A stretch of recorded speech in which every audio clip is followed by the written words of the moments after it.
Yes, Mommy, I hear you. Yes, I hear you. Let me take my shoes off.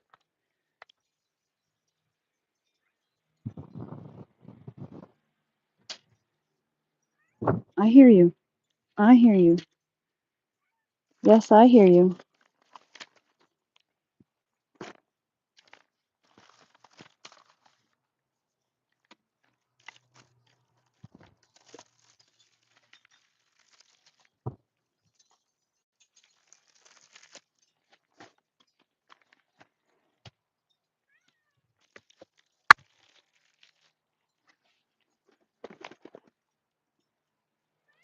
Mm-hmm. I hear you. Yes, I do. Yes, I hear you. I hear you. I do. Yes, I do. I can hear you.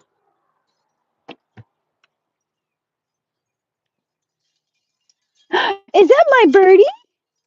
Hi, baby. Are you calling me? Come here. Hello, sweet baby.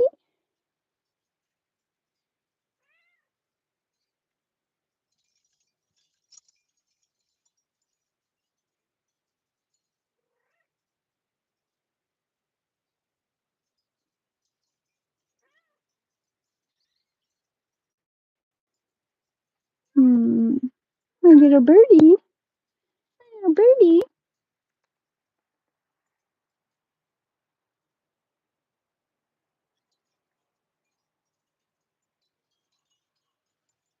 Oh, you guys are a mess. Look at this huge mess you made down here. Yes, Money, I hear you. Yay, we got poop in the litter box. Good job.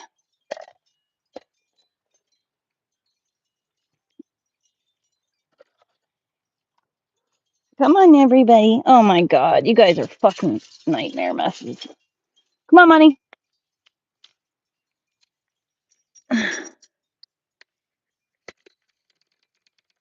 Oh my God, you guys, seriously? Why are you spilling food everywhere? Can you stop attacking my leg?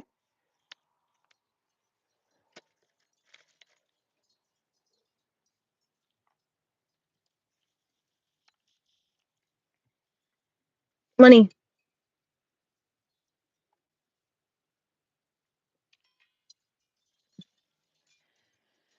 Whoop, sorry.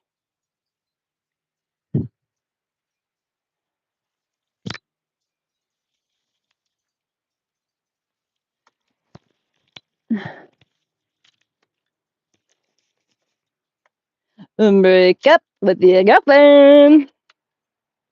Cause I'm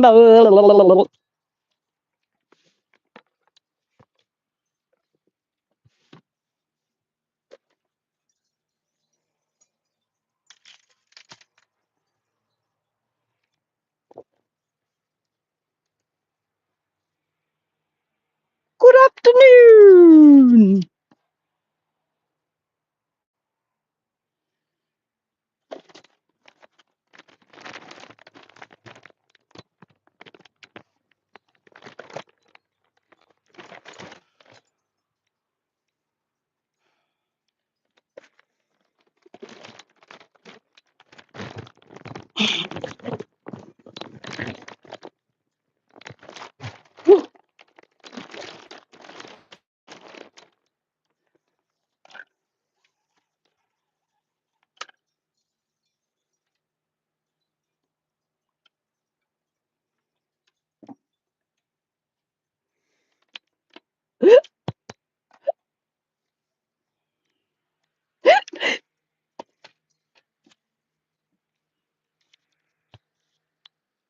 Nope, bus.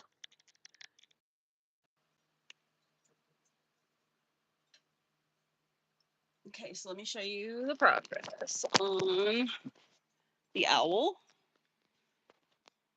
So this is where we are so far. And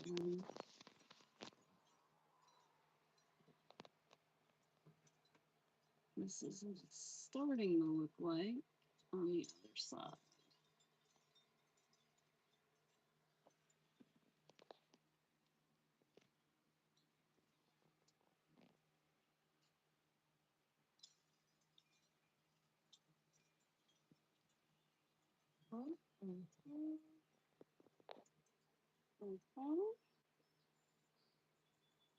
Oh yeah, those flowers are going to come out good. You can see the shape in the outline. That's great. Okay.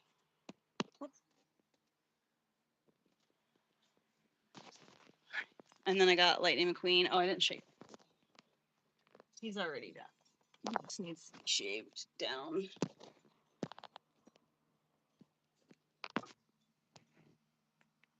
It's an awkward angle, but you get the point.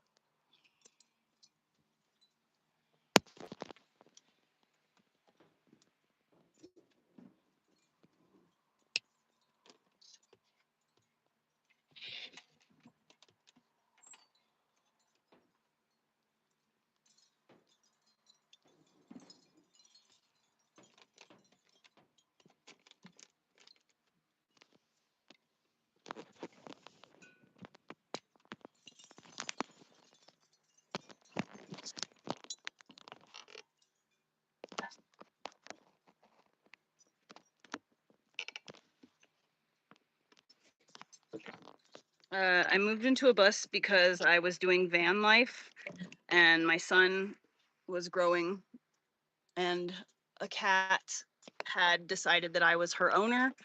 And so there was no way I was going to live in a fucking van with a cat and a litter box and an 8-year-old. You know what I mean? So I got the bus so that I could do basically the exact same thing I was already doing on a grander scale.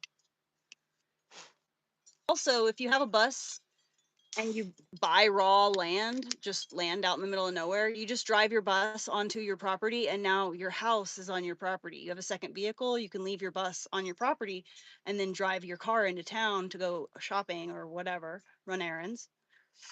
But your house is in the woods. If there's a fire, guess what? You pack everything up in your house and you leave.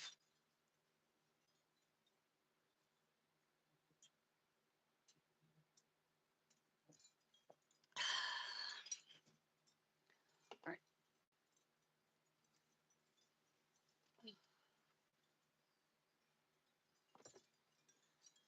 Well, yeah, obviously moving into a bus, it is that simple. If van life is too small for you,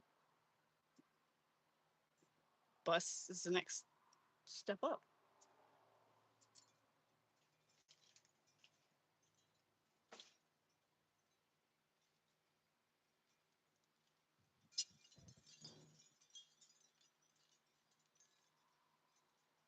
Why is the temperature down so low? That doesn't make any sense. It's not. See, you're just lying.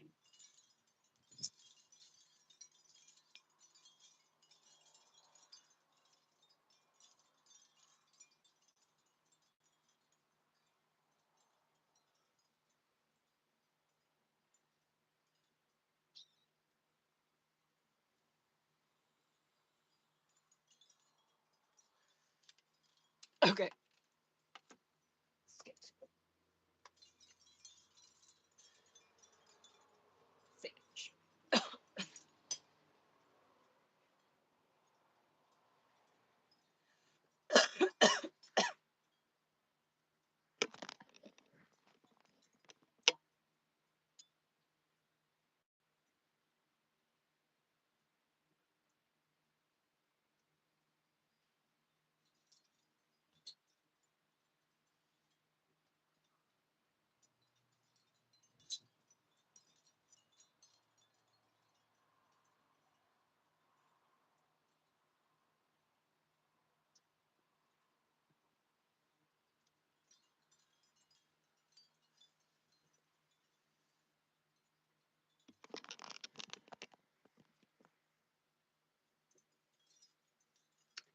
Wake up. Oh, break up with your girlfriend. Cause I'm bored. I don't know why that shit is stuck in my head today.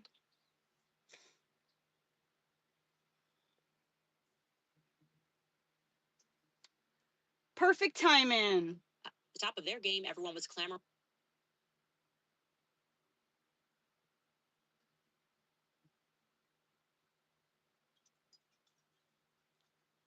Monday, happy Monday indeed. I do not know how we didn't guess it. We should have guessed it.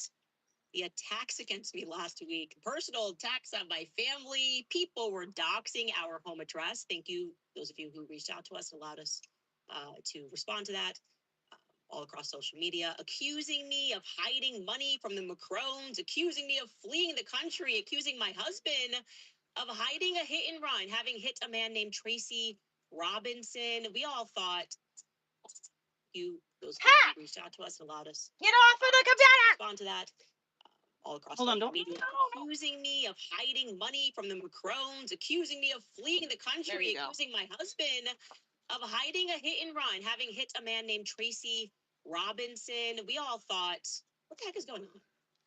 Literally, what is going on? The president posts a photo of me sick. I wasn't even speaking about him. I was over in Italy. All of this meant to humiliate me. And then a lawsuit arrives from Brian Harpole. But then we learn it's been sent from the same lawyer who had already been suing me nonstop in arbitration on Ben Shapiro's behalf for 2 years for every minor infraction. And what do you know? Thank you, Internet, for putting this piece together. So I always thought there was something wrong with this lawyer. He seemed too emotionally invested. Usually lawyers are just kind of like, yeah, it's our job. And they're friendly to one another. That guy, Matt Sarlson, was something else. Thank you to the Internet, like I said, for noting at the bottom of that lawsuit from Brian Harpole enlists a Jacob William Roth, partner of the firm, who also happens to be Ben Shapiro's brother-in-law. To make sense, we should have known, ladies and gentlemen, that the Daily Wire was on the brink of collapse, and that Benny boy wants an all-out assault on my life over it because he blames me. Welcome back to Candace. What are you doing? How did you get there? How did you get there? Excuse me, ma'am. Excuse me. Excuse me. How did you do that? It was oddly demonic, unlike anything we've ever seen.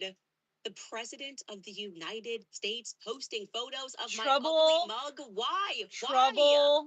I think I look kind of cute. Trouble. Actually, in that photo. Thank you very much, Mr. President. I would have smiled, ladies and gentlemen, if I had known that one day the Prezi was going to post this. I would have smiled a little bit, maybe smirched in the photo like this under that bandana. Oh my God, they're terrorizing my home. Everyone knows that also Laura Loomer has been stalking me, but I've been telling you guys, my real stalker in life is Ben Shapiro, okay?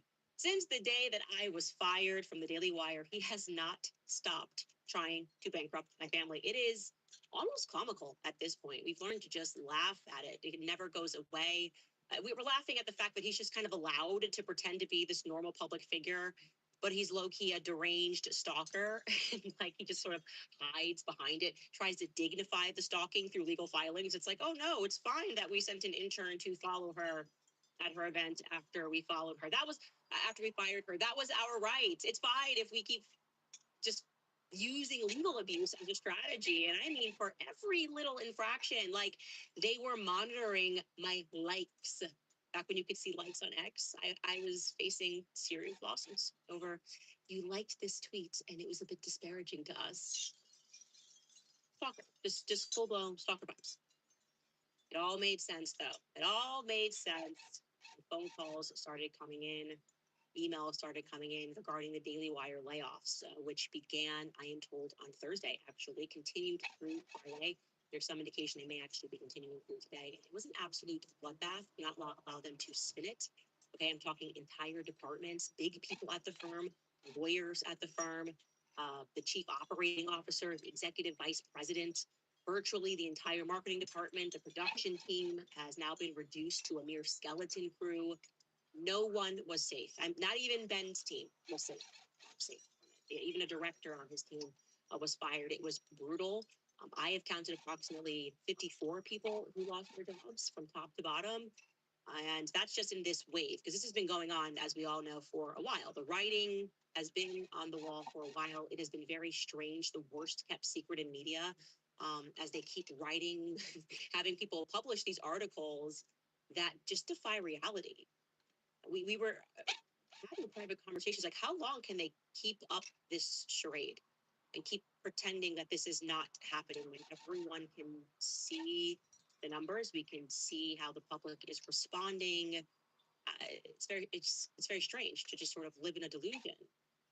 We knew that they had brought in private equity sometime ago in the last 2 years. I used to work in private equity in these particular types of situations, so I knew what the implications were of bringing in private equity, especially if it's a distressed debt situation. The usual term, as it was at the company that I worked at many moons ago, is 2 years. They'll inject cash into your company. They'll float you for about 2 years as you attempt to turn things around. You fire some people, you restructure a little bit, but you're kind of walking the plank, right? Maybe you fix it, but if you don't, they're gonna sell that company, and they're gonna chunk the company that they sell. Now, I can't assert that that is definitively what the deal terms were for the Daily Wire, but I can say that we're just about now over 2 years, um, just over 2 years removed from my firing, and the Daily Wire has obviously not turned the company around. In fact, I would say they've just kind of cranked up the crazy, almost like they were trying to catalyze their own demise. And so, yes, it was announced on Friday that the mass layoffs took place, for which they offered this excuse to Barrick Media. I think Barrick Media was among the first to report the story. It reads, quote, "Today, the Daily Wire made a difficult decision to restructure the organization, which included layoffs to a number of teams. We are deeply grateful to those impacted. Their contributions were instrumental in building the Daily Wire into what it is today. The cuts were largely concentrated at our Nashville production office as the company has invested in new formats, locations, and production models. Our footprint there has evolved. In the last year, we have added production staff in BC, the Northeast, and Florida.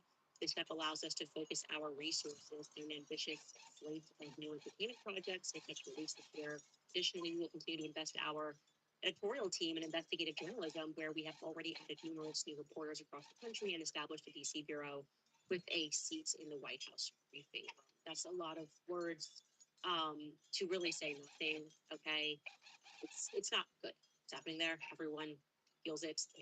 People that are left certainly feel it. Okay. First, they shuttered Benke Kids, which was obviously massive layoffs that were done. Then they quietly got rid of their sports department. That was the Crane and Company show that they were running.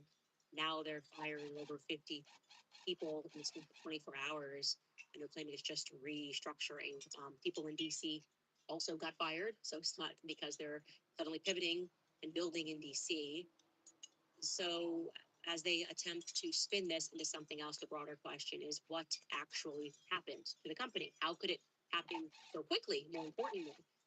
Because make no mistake, this is like the equivalent of Enron, right? It's a virtual overnight collapse. In 2023, they were arguably one of the most promising companies, conservative media companies, certainly in the game. They were at the top of their game. Everyone was clamoring to work with them, do projects with them.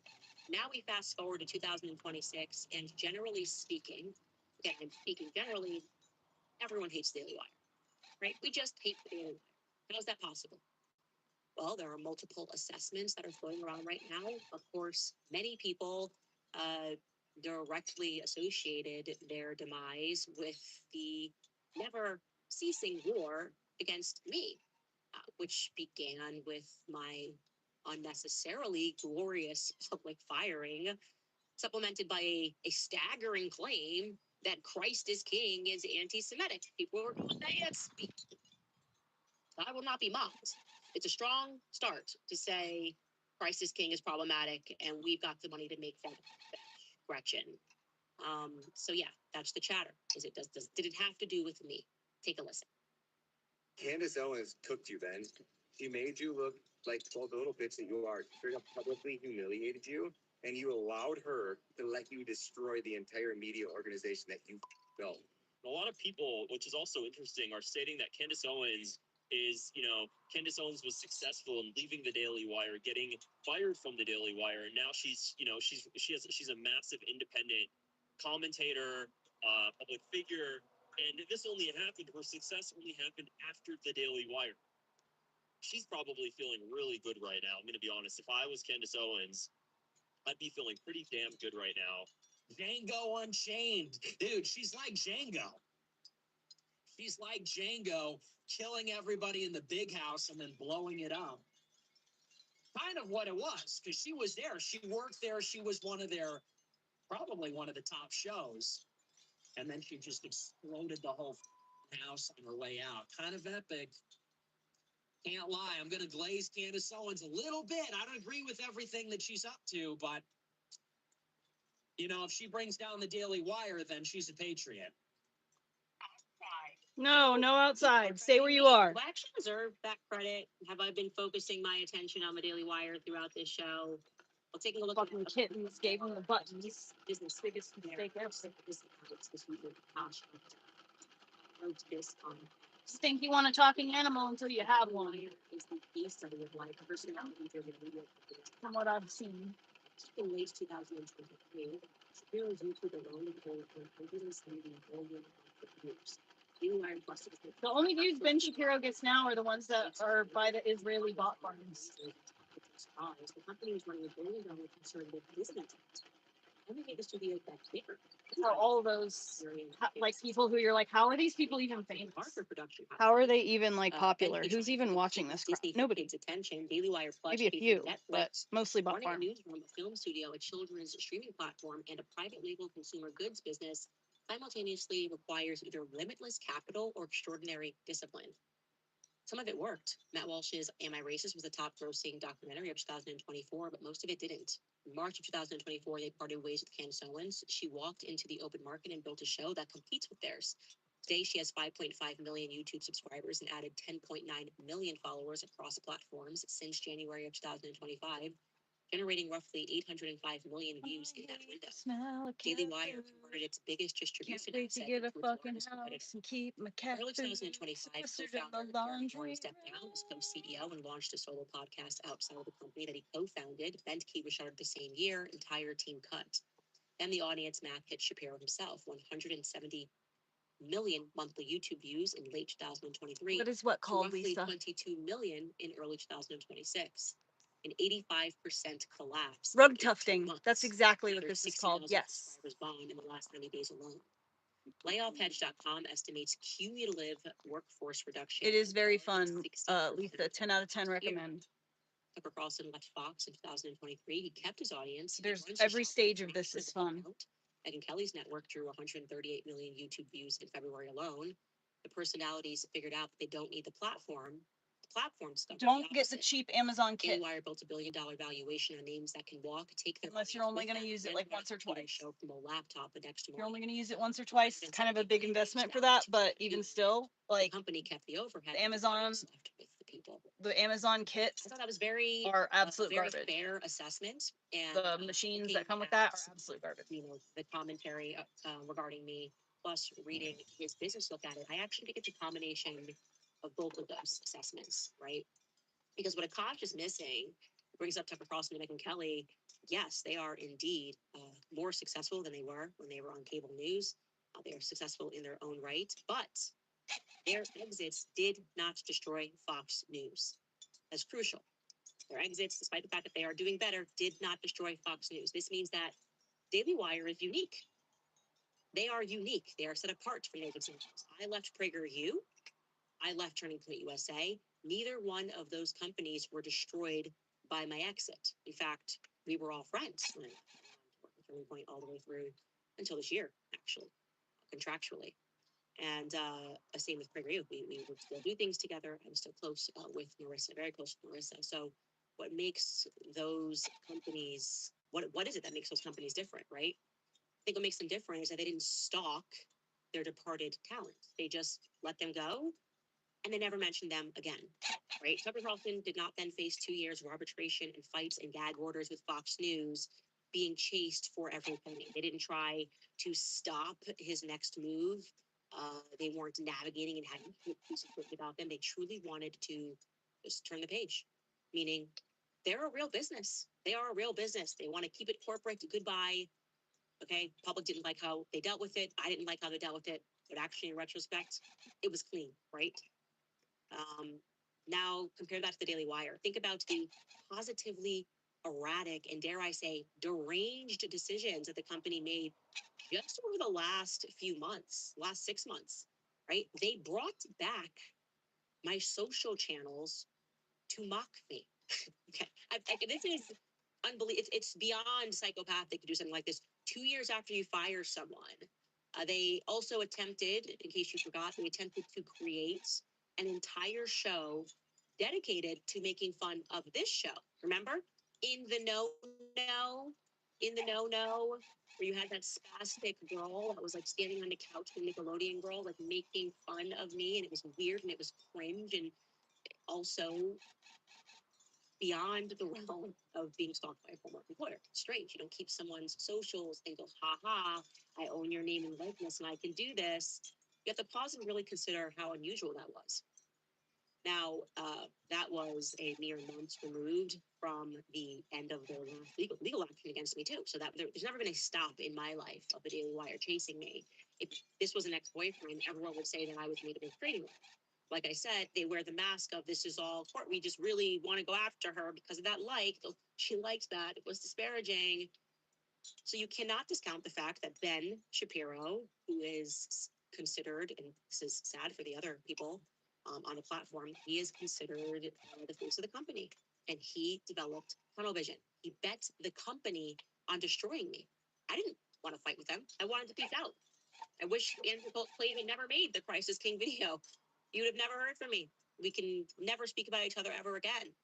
But they were plotting. They wanted to be destructive. I mean, just take a listen to him and the many battles that he is fighting. Nobody knows why. The people that he should be uniting with and being friends with, that he's taking stabs at. Take a listen to him over just these last few months. So here's the thing. Theo Vaughn is a low IQ conspiracist. He has himself routinely propped up Candace Owens, his lend credence to her insanity. Theo Vaughn is basically just a Bernie Sanders leftist who does not like the censorious impulses of the left and engages in all the same conspiracy theories and, of course, good friends with Candace Owens and all the rest of it. And yes, Erica Kirk absolutely should sue the living hell out of Candace Owens for this sort of stuff. Right. Michael, I'll just ask you straight up. Is Candace Owens doing something evil by attacking Erica? I think that it's wrong to attack Erica Kirk. Well, no, say the sentence with her name in it. I'm not going to gain like for the podcast. I think that what Candace Owens is doing right now is evil. It is evil what she is doing right now. Okay, and I say that again. But what I didn't opine on whether it's evil or not, but my position is it's really none of my business. And Why is it? I have a question. Why is it? I mean, you Because comment on these things for a living. I'm not mother of the internet. No, but if this were on the left and somebody were accusing Charlie Kirk of his wife having murdered him, I assume that you would be talking about. Is that what Candace is accusing Erica of? Yes. Of course, the issue here is not just that Megyn Kelly has some questionable principles. It's been programming directly into the core of the right. It is that she remains a coward. Remember, this is still the woman who says she is friends with Candace Owens.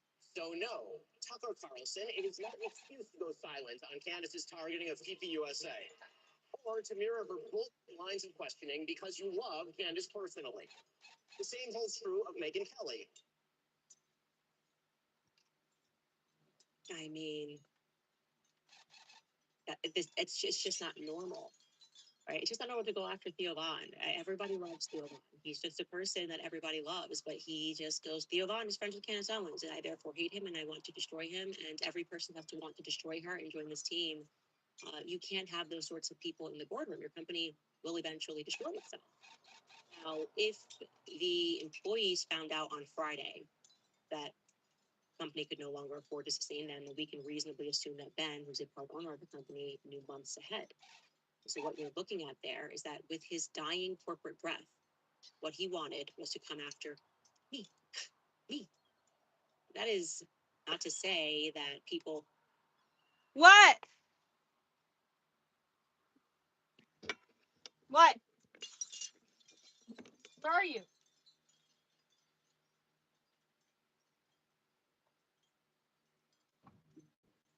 Where are you? Where are you? Are you flipping flapping me right now? How in the hell did you get there? God fucking damn it.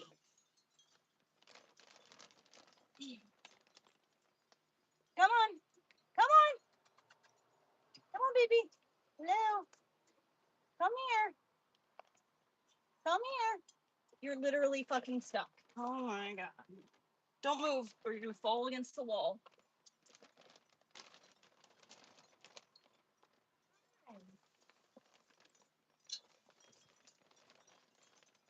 You motherfuckers. Why are you climbing in that area?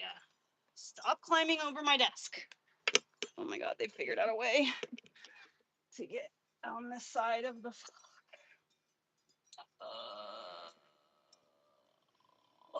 I wonder where.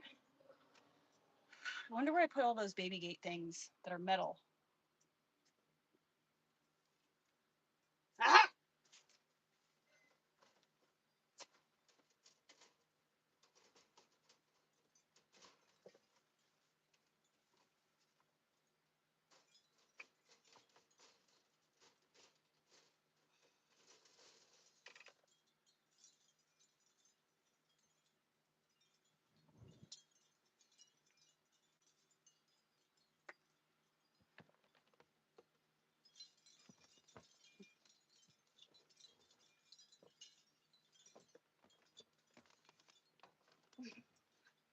Give me a minute. We cannot fucking see, of course. Oh, people are in. Stuff with something, but I cannot find.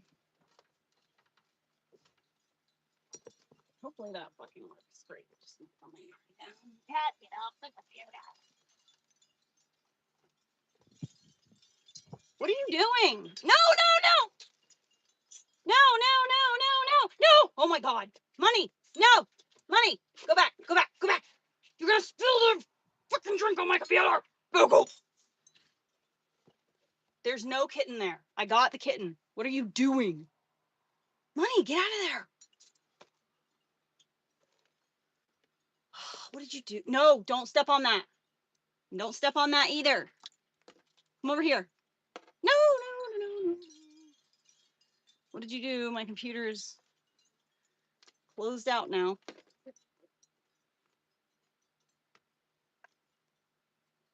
Oh, I just love you so much, baby girl. Turned away from him because people don't like political beef, right? It's not like there's tons of political beef. I have political beef with people. People actually have proven they have a high appetite for back and forth drama, left versus She thought her kitten was right, stuck, but I already rescued the kitten. women versus men, whatever it is, for the prevailing narrative is of the day. Nobody minded when Trump would attack Marco Rubio. I don't like the smell of Nog Champa or Fantastic. patchouli. I've had personal and legal spats with people Like dirt. like Kim Klacik as just one example. Nog Champa's kind of nice, People I guess, don't but expect figureheads to clash. it definitely doesn't smell like that in here. It What smells they like amber and don't sandalwood. expect, and what people have proven that they have no appetite for, is perfidy.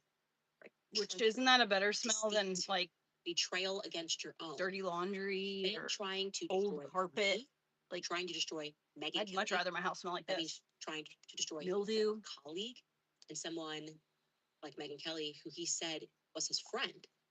That is perfidious. There's no other way to say that. I'm sorry that you guys don't have anything to do with yourself except for talking to people who are actually doing something with themselves. That makes the public naturally recoil, right? Because it demonstrates that you have no honor. Whatever makes you feel better about your miserable life.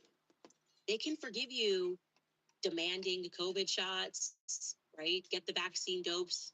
They can forgive you once leading the Never Trump movement, but they cannot forgive you treating people that are supposed to be close to you in that manner, right? To use a biblical analogy, Peter thrice denied Jesus. But Peter was not Judas. We are naturally, as human beings, averse to the spirit of Judas. And that is what Ben Shapiro demonstrates, right? That he will break bread with people as he plots against them. That is a moral offense to which we cannot rally behind. People do not like his nature. You can spend years trying to destroy someone behind the scenes, like Ben did to Charlie Kirk, and then boop, just flip on the dime as soon as he dies, slither into his studio and throw $1 million trying to purchase his legacy. It is spiritually repulsive. Spiritually That's what the Israeli. public cannot bear about the Daily Wire. You would think, by the way, that Ben's attacks against me would now be all done. But on his Friday show, when most All were the kittens expecting are to in the deliver kitten a area, Mom. impassioned Go get your babies. message, one laced with humility regarding the layoffs, perhaps thanking the many Go people get your who babies. moved their entire families to Nashville to support Did you his teach the company kitten and how to find fucking do themselves that a job. shit? You think that, oh, I mean, hey, I want you guys to know this personally from me. Like, this is what's going on. We thank people so much. No, of course, he does not have the courage to do that. Right? Called Megan Kelly a coward. Let me count the fucking What did Megan? kittens. What did Ben do instead of What? Instead, he made his show Oh, it's Birdie. about me, signaling that he wants his See if tribe she'll to just now sit in begin my to shirt make while I work. money, of course. And he wants the public to know that they shouldn't listen to my show because when they listen to my show, they make money. Take a listen. Honestly, if you are an audience member of Candace who foments this sort of evil, because she makes money off of you. The way she makes money is by spewing trash in the public sphere, and then she makes money off it through advertising. You know, that's how she does it. So she's monetizing your gullibility, and you are complicit in this nonsense. He makes me so nervous. Like the way his head shakes was like that at the end there. Like he's in a psychosis. There's no other way to say it. Does he really believe that my audience is so stupid that they don't know that like when they're hitting my YouTube page, that we monetize the page and we have advertisements? That's his breaking story there. And does he recognize at all the irony of him making that claim as he does the very same thing? So what is he upset about? He's upset that our show is doing well despite the very best efforts behind the scenes. Hold on, buddy. I'll come get you in a minute. And right on cue, his supporters then began demanding a boycott of our show advertisers over the weekend, and it began trending. So take a look at this, where they listed all of our sponsors. It says list of companies that sponsor Candace Owens' podcast. Do all these companies condone the behavior of Candace berating and demonizing a widow, Erica Kirk? If you haven't already, I suggest boycotting these companies until they Wait. sponsorships. We're also calling on all of these companies to withdraw their sponsorships of Candace Owens' podcast that don't believe her views align with their company values. Do you condone Candace's views or her anti-Jewish rhetoric? And they started posting all of our sponsors. Some of these are actually not our sponsors. They probably just were like, oh man, we ended up on here. Okay. He wants my money. Similarly, they began targeting this morning our merch store. Actually, something that began over the weekend. Here is a tweet that followed this. Candace Owens with her name and her face on it. She drinks from a cup with her name and face on it. She works on a computer with stickers of her face on it. What would you call this? We'd call it branding and marketing, actually. And Laura Loomer, of course, followed this up with calls. Orly, I'll be there in a minute. This is the new call. Get rid of Candace's merch. We have that tweet. She asked people to support her, aka donate to her legal fund by buying her ugly merch. She doesn't need money.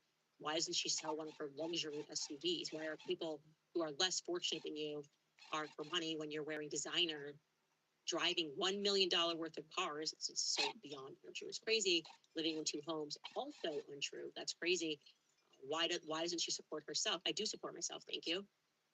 And so this is just what you see. This is their focus. It's been forever since Daily Wire bankrupt Candace Owens. I think I'm gonna have my dream come true of having a cat who wants to and what collapses be worn like a baby. Ben, I wasn't trying to destroy Ben. I didn't tell people to boycott Ben or boycott the Daily Wire. To the contrary, I feel really bad for the employees who lost their jobs in that way.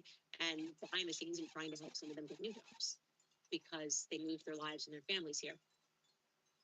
Regarding Ben, that is just the spirit of a man who wants money as revenge for his own actions. No one told Ben to launch a war on Christ is King. In fact, I strongly advised against it. Right? God will not be mocked. Money seems to be everything to Ben. That explains why, after working behind the scenes to encourage, and in front of the scenes, as you saw, to encourage Erica Kirk to sue me, he likely landed upon Brian Harpole, right? Because I do not find this to be a coincidence. On the last page of the lawsuit against me, his brother-in-law is listed, Jacob William Roth. Who knew? I did not know he was a part of this firm. I think he has been married to Ben's sister since 2018. Are we to believe that this is just a happy coincidence? Okay, thank you for hanging out with Ben me. is so destructive. Like That was right so here, nice. mark my words right here. He is so destructive and he has such tunnel vision that this path of hatred that he has now been embarked on for 3 years is going She's to crying now for me again, destroy immediately. the lives of those who are agreeing to That's partake in cute. this game with him. right? He is going to infect them No, with this baby. similarly Okay. unnecessary. Last 2 years, I used to work in Mommy, go lay private down with your these baby. particular types of situations, so I knew She's gonna what think the I did implications something were to your of baby. Better creating stop private crying. equity, especially if it's a distressed debt situation. The usual term, as it was at the company that I worked at many moons ago, is 2 years. They'll inject cash into your company. They'll float you for about 2 years as you attempt to turn things around, fire some people, you restructure a little bit, but you're kind of walking the plank, right? Maybe you fix it, but if you don't, they're gonna sell that company, and they're gonna own a huge chunk of that company that they sell.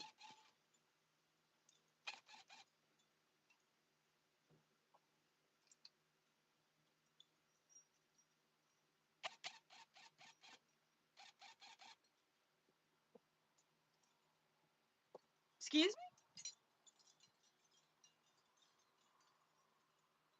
You gotta love it, right? We have to give our tax dollars to Israel so that Israel. Thank can send you. Thank you, money Chevy's to mama. Ukraine. So I don't know. It just feels Pretty excited about rug tufting, I gotta tell ya.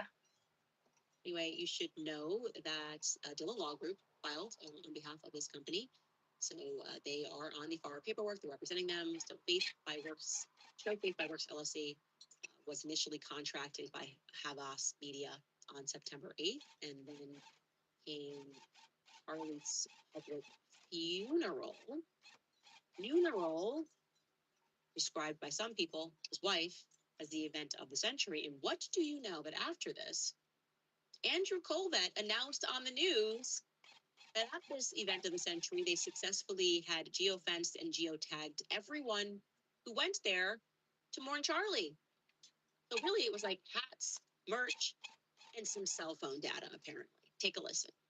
Oh yeah, they definitely did that. Every single person who goes to a church in the United States has had their phone geocached. They told us They like literally track your phone. They like see where you've been and where you're going, and they follow you because you went to go Stadium. pay your respects to the Charlie Kirk, 77. or you went to church. They do it at all the churches. I just can't believe we thought that was good PR to go up there and just say that. I mean, can I also just say that if I die, you can just miss me with this kind of a funeral. I'm good. No, thank you. I'm good. I'm really good at the birds, the hats, and the geofencing funeral. Thank you very much. Now, I should be clear that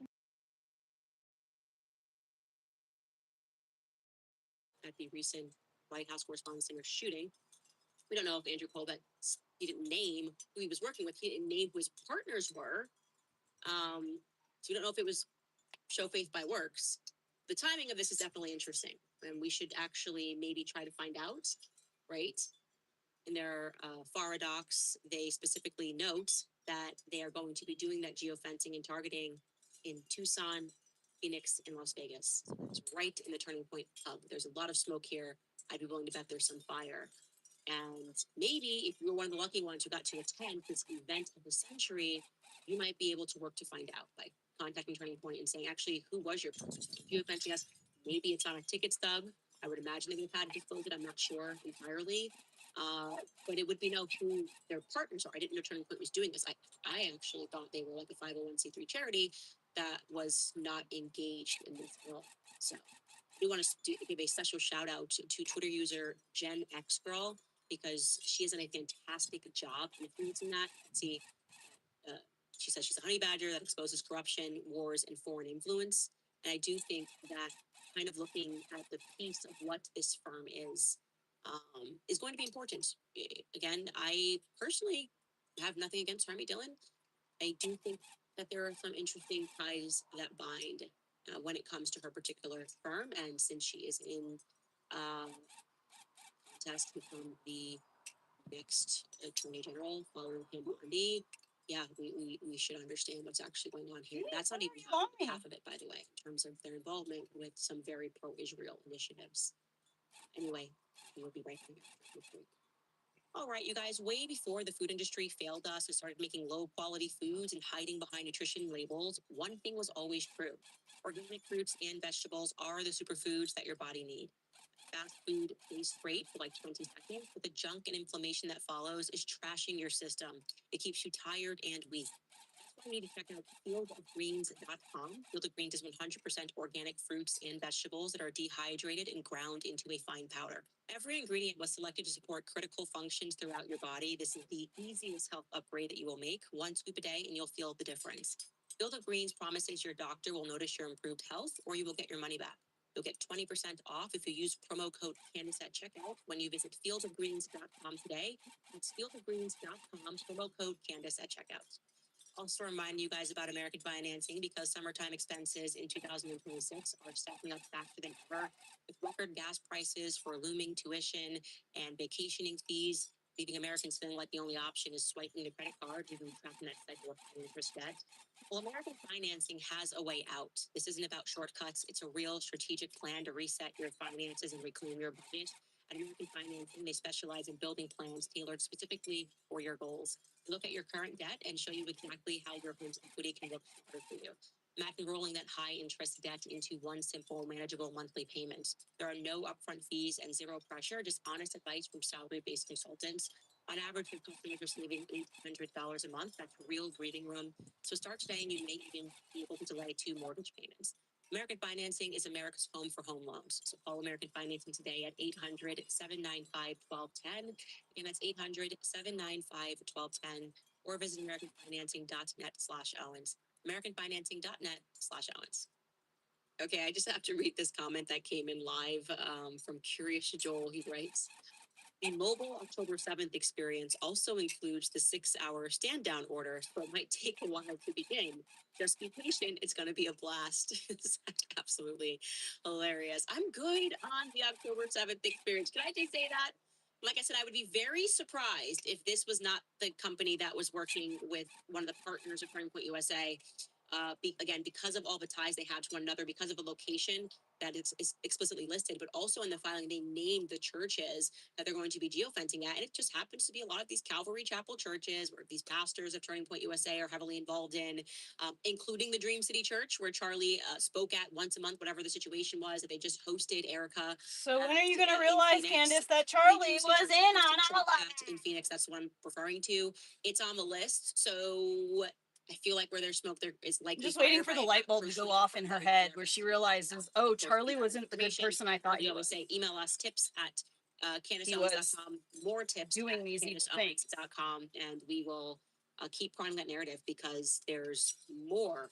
There's some weird, there just seems to be a lot of connections here to Israel and this sense, this anger that they're losing their stranglehold on America, certainly have lost their stranglehold on America, lost the youth.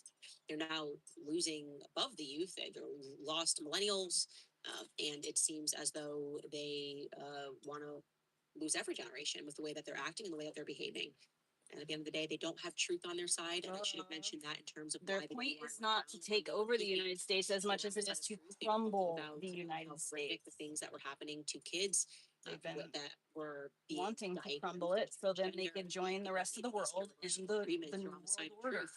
Now everything Where has it's flipped. one set of rules. They're on the side. The entire governance is done worldwide, and we're all being watched. And say Theo Vaughn is bad for recognizing that and having a heart. It's so crazy to not be a this lunatic satanic and this and feels say wrong. those things. So you're fighting a losing battle in that way. And again, this approach to constantly trying to bankrupt people and to try to humiliate people, like I just don't care.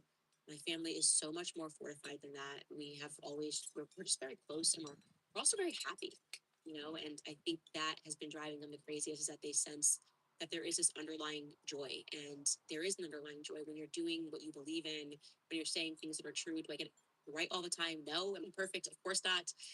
We make mistakes. We do our best to correct those mistakes, and so the nature of wanting to steal from somebody it's against the free markets. It's against morality, and you guys are going to lose. You are going to lose. I sense that, and I mean that deeply, because we know that in the end, truth wins. It's as simple as that. A top comment from last episode came from Character Life. Character Life writes, every time someone tries to sue Candace, all they end up doing is giving the public a magnifying glass to look into their past. I think we are all being handed a magnifying glass right now into how it all works. Like we're really understanding how the corruption works, how the entire machine works, and it's great. It really is. And so I know that we sometimes feel so down about it. And it's like, oh my gosh, why do they keep getting away with these things? How are they allowed to enrich themselves? The more that they fight, the more that they expose themselves. So be a happy warrior. As I told you, probably used to always say. I certainly am one. Rigo Burt writes, I'm going to petition my congressman to propose legislation to condemn anti-Candace-Semitism. Thank you. Candace-Semitism is the worst. Anti-Candace-Semitism makes me sick. And yeah, that was wild. Like even that, but that was all on my birthday. It was so weird. And it was very Daily Wire coded, because last time when they like sent lawsuits, it was like on Jeremy Boring's birthday. And by the way, he cannot be removed from the disaster that is like the reason they got into debt. He was just like maniacal. He stopped focusing on the talent and just started focusing on himself and thinking that he was the product. And very little investment actually went into the talent. It was, we couldn't get answers. It was like, Jeremy's building, Jeremy wants this, Jeremy wants to that. But actually kind of what built the company were the projects of like Matt Walsh. He was a woman. He did the George Floyd doc. People were interested in that sort of a thing. And you cannot have, as I said earlier, talent in the boardroom. Like people who think that they can be objective and make decisions when really they want to be in front of the camera. It's good to just like rip that apart. Have those be in two separate compartments rather. Okay, comment from today's episode. What do we have? Jen Commons writes, I hope this will help you. Wow, that is a very big donation. I hope this will help you pay for attorneys to pursue discovery in the Brian Harpole case. It's the only chance we might have to get to the truth. Charlie would be so proud of you. Go, Max. I am so hopeful that this goes to discovery. All I want is truth. It matters more to me than this lawsuit. This is the perfect one. Like I was saying, I was like, this is actually, like, I could not have been more above board. I genuinely did not believe that Brian Harpole or Dan Flood were involved when this went down. I defended them on this. Don't get on my computer. Don't do. On the show until Eddie. Sure. And they're claiming it's just restructuring. People in DC also got fired, so it's not because they're suddenly pivoting and building in DC. So as they attempt to spin this into something else, the broader question is what actually happened to the company? How could it happen so quickly, more importantly? Because make no mistake, this is like the equivalent of Enron. Did it go back that far? It's an actual overnight collapse. Soon that Ben, who's a part owner of the company, knew months ahead. Laws like, oh, we may sometimes advertise or whatever, but leaving Americans feeling like the only absolutely hilarious. I'm good on the October 7th experience. Can I just say that? Wait, you rewound me all the way to the beginning, crap. They're on the side of evil, right? They're on the side of evil. You can't sit here and look at what's happening in Gaza and say Theo Vaughn is bad for recognizing that and having a heart and saying, I don't like this. This feels satanic and this feels wrong. So you're fighting a losing battle in that way. And again, this approach to constantly trying to bankrupt people and to try to humiliate people. Like, You want to see the McQueen when it's finished? my family is so much more fortified than that. We have always we're just very close, and we're also That's what he looks like once he's been I shaved. think that has been driving them the craziest. This one is a little bigger. That there is this underlying joy, and there is. So I was able to get a little more detail. I could get the number carved in there. With this one, I had to imply that the number was there. We make mistakes. We do our best to correct those mistakes. But on this one, I'll be able to. The nature of wanting to steal from somebody. I need to deposit my check. What time is it? It's against the free market. Right back. If I don't deposit it right now, then I won't be able to order the sublimation markers that I want to order on the internet. Find a pen. Top comment from last episode came from Character Life. Character Life writes, every time someone tries to sue Candace, all they end up doing is giving the public a magnifying glass to look into their past. I think we are all being handed a magnifying glass right now into how it all works. Like we're really understanding how the corruption works, how the entire machine works. And it's great. It really is. And so I know that we sometimes feel so down about it. And it's like, oh my gosh, why do they keep getting away with these things? How are they allowed to enrich themselves? Deposited my check in my bank account. I do deposited my check in my bank account. I do live in this bus and work in this bus, and I'm literally desperately trying to find a house. What built the company? So that I can no longer force to do that. The George Floyd doc, like people are interested in that sort of a thing, and you cannot have, as I said earlier, talent in the boardroom. People who think that they can be objective and let me go get my dog. decisions I'm coming. when really they want to be in front of the camera. It's good to just like rip that apart, have those be in two separate Okay, come. rather. Okay, comments from today's episode. What do we have? Jen Commons writes, I hope this will help you. Wow, that is a very big donation. I hope this will help you pay for attorneys to pursue discovery in the Brian Harpole case. It's the only chance you might have to get to the truth. Charlie would be so proud of you. Go, Max. I am so hopeful that this goes to discovery.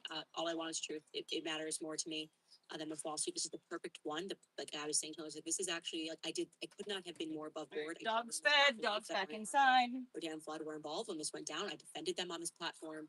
Saw his interview. I never Me mentioned too. to that interview. And I reached out to him before. The girl who I'm getting a house with, maybe, at all because has already been telling me like, oh, we're gonna find a place with a garage, and you can have the garage for security that you don't get along. You know, if we don't have a spare bedroom, but we're gonna try to find a big house. So it was always it was a very honest endeavor, and so I think they overplayed their hand with this.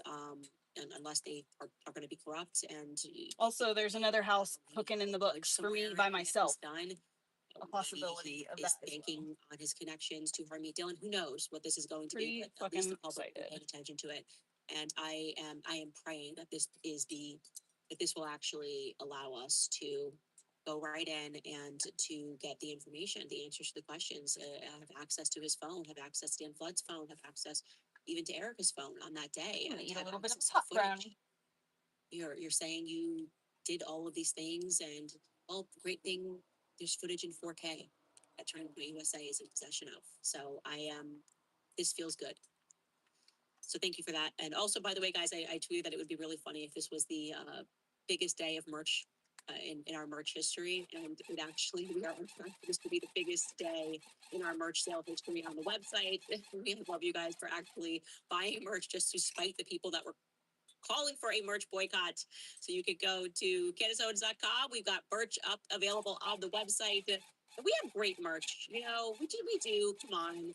Everyone likes to make America Christian again hat. David has done a really great job taking our merch up to the next level. Yes, you caught me red-handed. I've been exposed. We do sell merch so that our show can be self-sustaining and that we can pay our employees. We are a small team, and merch helps a lot with that. And it certainly helps with these never-ending lawsuits that keep coming and these never-ending legal bills because people can't beat me in the free markets, and so they want to steal. That's the reality of it. Okay, back to more comments. Michaela writes, for a Russian blue cat. Donation for a Russian blue cat for Candace in honor of Theo, using his God-given platform for truth and purpose. Spiritually, we instinctively recognize God's light in Theo, just as we recognize the darkness spewing forth from those who should be advocating for truth, fake and gay. So well said. You do recognize God's light in Theo. Like when he speaks and he is just so humble and he admits to his past mistakes. He talks about his like drug addiction, and like he is like, to be around Theo Vaughn, I am telling you, there is a light that emanates from him. He's a very, very happy person. And I couldn't say enough about him. My kids positively adore him. Yeah, I just like want to be around him. You just want to be around him. He emanates truly. Thank you so much, Michaela, for that donation. Legally Blonde writes, Candace, your loyalty to Charlie, the truth, and to Christ is something to be admired.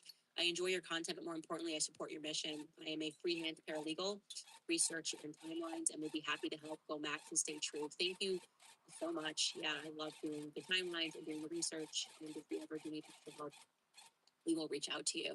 We always actually kind of need extra help, but we're doing good. I think we're doing good right now. Fagliano writes, Candace, we love you, and heads up, Blake Lively just settled. A win for adversaries of purchased corruption. Your integrity inspires so many. Yes, I forgot to honorably mention that. I will obviously cover that tomorrow. I was very passionate about that because that was a similar lawsuit where the little dog in that was Justin Baldoni. And it was evil. And it was somebody using their power and their connections to try to destroy someone, not based on principle, but because you can, because you have access, because you have resources, because you are WME, because Taylor Swift is your best friend, because your husband is a part of the Marvel universe. So I am very happy for Justin Baldoni. Congratulations. I know that settlement means like the case is over, and yes, they're going to keep settlement details quiet, but it's a win for Justin Baldoni. There was no way once they had just completely, I mean, there was nothing left. There was nothing left. And she was pompous and she was arrogant and she was connected. But we're living in a different time, True Quins, and trying to humiliate him, saying he sexually assaulted her or sexually harassed her, whatever it was, and doing that as a PR move to destroy his family, destroying his family with those sorts of innuendos. Like this man was so gentle. He was so nice. I wanted to puke. Justin Baldoni made me sick. He was so nice. The way that he dealt with her in every message, I was like angry at Justin Baldoni when I read those messages. So also kudos to that legal team. I'm blanking on Brian's last name because I've just been saying Harpole. Was the lawyer who's savage. I loved that. I loved that he just dropped the receipts. Brian Friedman, congratulations to you. Also to Melissa Nathan and the people that were the PR team that were a part of that as well, who they tried to destroy for just representing their client. We needed that win. It was a couple of years long, and you guys no doubt made it out on top. And even if you had actually lost because of some corrupt judge, which I didn't think was going to happen because the whole world was paying attention. And that is the importance of the whole world paying attention on collections happening. It's why I'm saying all eyes on the Charlie Kirk situation. Because when this many of us are looking, things change. All eyes on whatever the hell is going on at the Dillon Law Group. Like I said, we are receiving some information. I think it's going to get very interesting. So thank you to all of you guys. I see you on X who are digging and reporting. It means the world to us. And again, congratulations to Justin Baldoni. And I will never look at your Instagram feed. You're my cousin. We get our kombucha now. Where is my kombucha with Justin Baldoni? He's, I've heard, moving to Nashville, by the way. I'm about to hit up Laura Loomer to dox him. I'm gonna hit her up, dox him, because I need my kombucha with my cousin Justin. We did this. Love you and the family forever.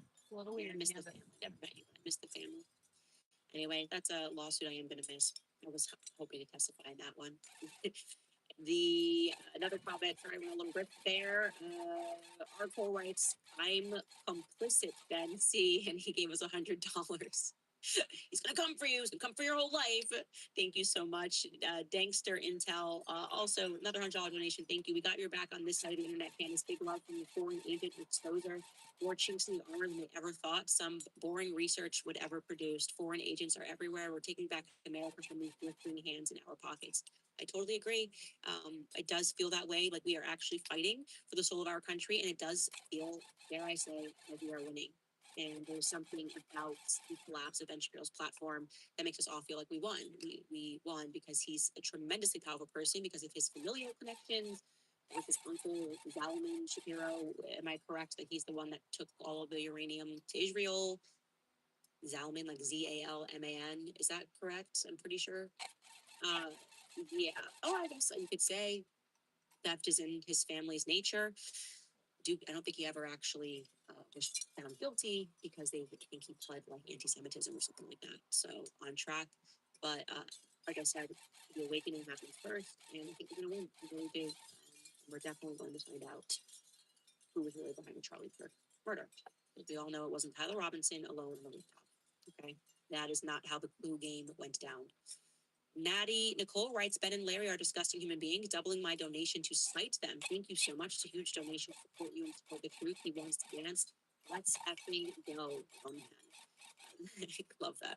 I can't believe there are Kiwi people that just writes, send "Love money on Ben's to post when people God showed on me the some internet, literal meaning like of Isaiah hundreds of 54:15. dollars and stuff. That just blows Whoever my attacks mind. you shall fall before you." It is God's kind of fighting like a battles for Christ the handheld King. sewing machine. I Let truly believe me that. We let show go. you kind of what it's I doing. can't say I'm letting my husband So praise for him more than I do, but I did tell you that I did humble myself. if you look in there, you can see and I did the pray for scissors him right a there. lot more than I So should the have. needle, I have since this needle stopped punches praying it for him through the fabric, and those little because scissors come it was out. hard for me to Let do me see. so when he is just so So patently evil. it's like this. I Needle know that punches I in, and then the talked to him scissors recently, come in so and just snip talked the to him in a couple fabric. weeks or whatever. And so on the other side, it's cut pile. Or something. But He doesn't I watch could it. change my machine around to turn off the scissors.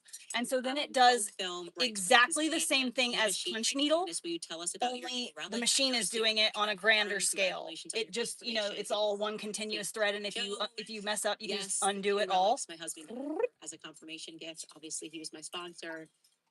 So I can do both I had the pile most and lip pile confirmation with this ever. machine. I could like cry about how I the just am process not was so there perfect, yet. and it was even made more perfect by the fact that Trump on the same evening of it, I need to get another machine before I switch this one over to. that he posted that I don't picture of me. wanna risk There was something about it and all the my attacks own happening. Right? machine. It couldn't have been more perfect. The cardinal who rendered me into silence, just the presence of like someone who spends his life so contemplative, just praying to God, humbling himself before the Lord his entire life, and really understanding what true power is. Right? It's not money, it's not connections, it's humbling yourself before the Lord. And I see just as the former user said, so much of what has happened today, wire, it was also a lack of humility. You know, to say, you know what, we did that, it was stupid, it was wrong. We shouldn't have done it that way, shouldn't have done it publicly. I wish we'd go back and do things no different. You know, I wish we had made friends and left things on good terms. You know, with Brett, with Candace, we could have had them back. It is just, look, we're powerful. We don't have to. We have connections. We can serve you, and we don't care.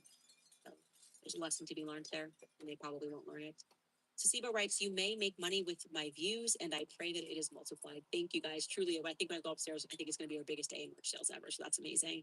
They call me Nama writes, Candace, my daughter, Jacqueline, is in her early 20s, raising two young sons, one with autism. She is a devout fan of yours. Thank you for showing our young women that loving God, your children, and your husband is beautiful. It is the most important thing. I cannot tell you guys enough how much I cleaned up. I thank my husband for deepening my relationship with God and just being an amazing husband and standing by me through everything, and for believing that we could do this. None of this would happen. Everybody who really knows me and my husband knows that I don't know anything.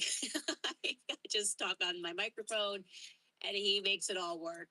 So it is, I really do believe that with God and with family, it's just, life is the best. We're just very happy right now. We're in a very happy phase. So there's that. I don't think I missed anybody's comments. I hope I didn't. I got Cohen, I got Ema Shown.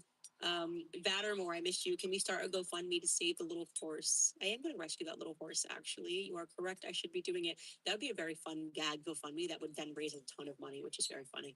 But GoFundMe would then like shut it down or something, because they say you can't make up stuff. So there's that. Anyway, you guys, if you'd like to support us, merch is on the website. You know how to do it. We love being independent. Thank you guys so much. And reminding you, book club, not this week, but next week. This is a perfect time to join it. We are doing my book. I am so excited. So you can go to makehimasandwich.com and you can buy my book for $22. I think that's cheaper than going to amazon.com. Amazon might ship a day faster. Gotta give credit where Jeff Bezos is due. But it'll be cheaper if you go to makehimasandwich.com and buy it, join the book club. It is, I am very proud of this book, and there is a lot that went into it. So anyway, we are way over time. I'm just talking too much. Anyway, guys, we will see you.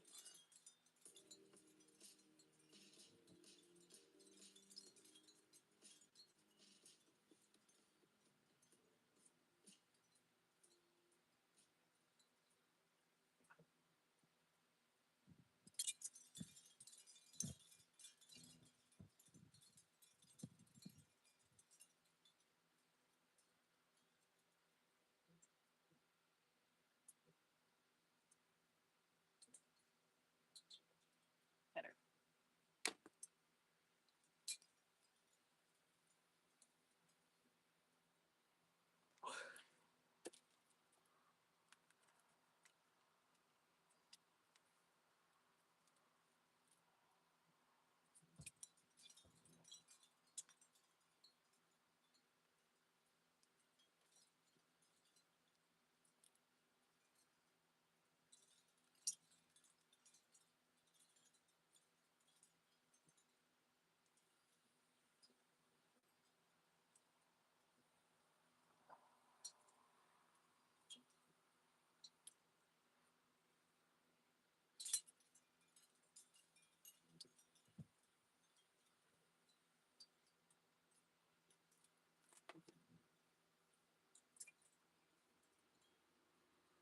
This will be the Vivarium of Vivariums. Lance Cannon, creator of worlds, the biological engineer of a multi-year operation in my giant ant room lab, located in my home. where I'm building an expansive network of ecosystem vivariums. Exhibit A, Pantora, my 1,000-gallon cloud rainforest floor vivarium, which is connected by way of a cave tunnel to Exhibit B, Hydrometer, a tropical wetlands vivarium, and to a vertical glass bridge of wooden vines, ascending up to Exhibit C, Oak Cave, a treetop canopy Bitch. on the floor above, and through an opening at the back, leading to a fallen log bridge to Exhibit D, Earth Hole, a gargantuan 2,000-gallon tropical grasslands vivarium. It's all one massive connected ecosystem I call Pangaea, housing a plethora of fungi, plants, and animals whose purpose is to reveal how ecosystems work in the wild. And guys, this happens to be the 100th episode of this ecosystem vivarium series. Crazy! So, in celebration of this milestone, I've decided to announce that I have officially begun the construction of our next giant vivarium, which will attach to Pangea and is set to be the Vivarium of Vivaria, pushing the boundaries of possibility in my ongoing quest to reconstruct Mother Nature within glass. And guys, you will be mind blown by what I have planned for this next Vivarium fun.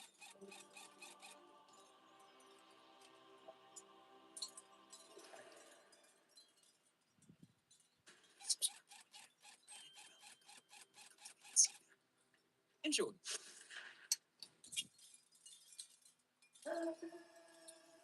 Oh, sorry. As Pangea's creator of worlds, I've come to learn that building these ecosystem biomes within glass requires a great deal of planning and research in order to work. It requires a clear understanding of the biome under construction, a plan for what types of living things would call it home, and how they would all interact, a knowledge on the needs of these species, and what environmental factors need to be replicated for them to thrive. But most of all, it requires an understanding of the role the biome plays at keeping the planet alive.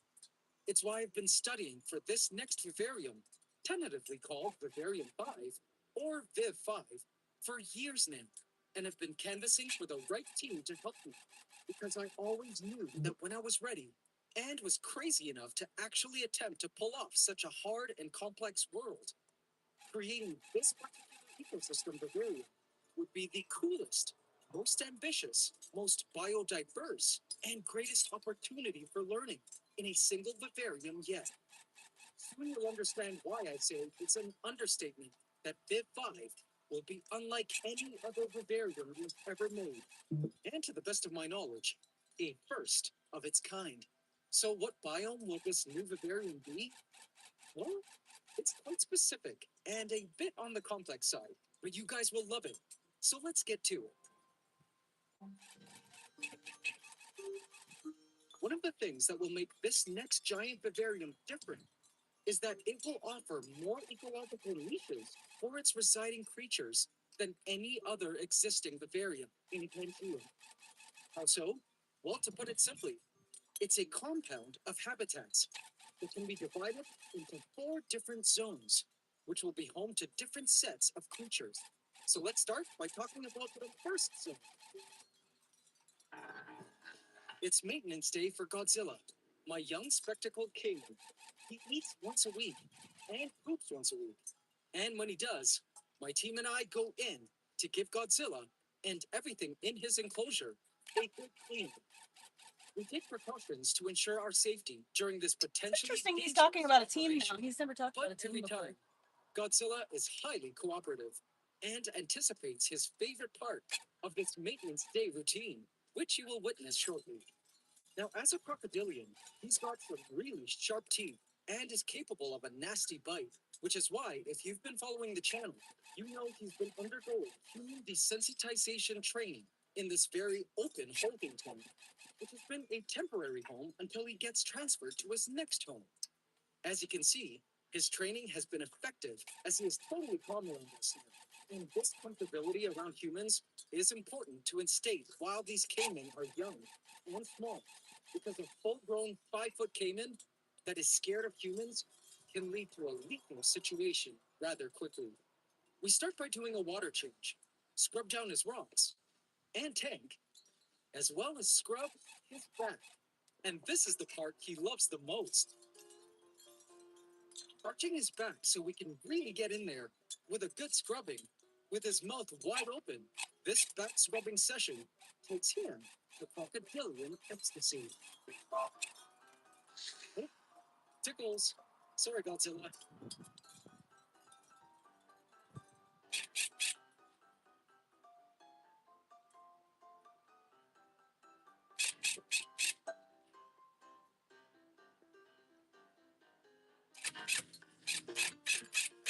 This scrubbing helps keep algae off his back and also removes dead scutes, the bony scales that cover his body.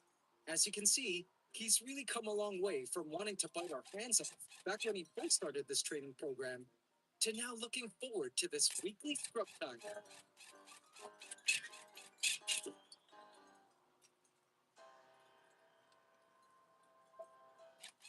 Once this tank is completely clean, it's time to go in and add some floating lettuce, which will help with keeping nitrogen levels in the water down until the next week's water change, and also reintroduce beneficial microscopic life, which will assist in keeping the water clean.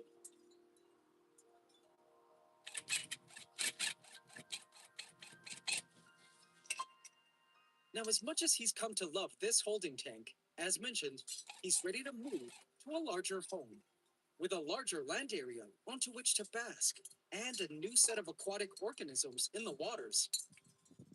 Now, I've been planning to have Godzilla move into Viv 5 because Godzilla species can actually be found in Viv 5's biome in the wild.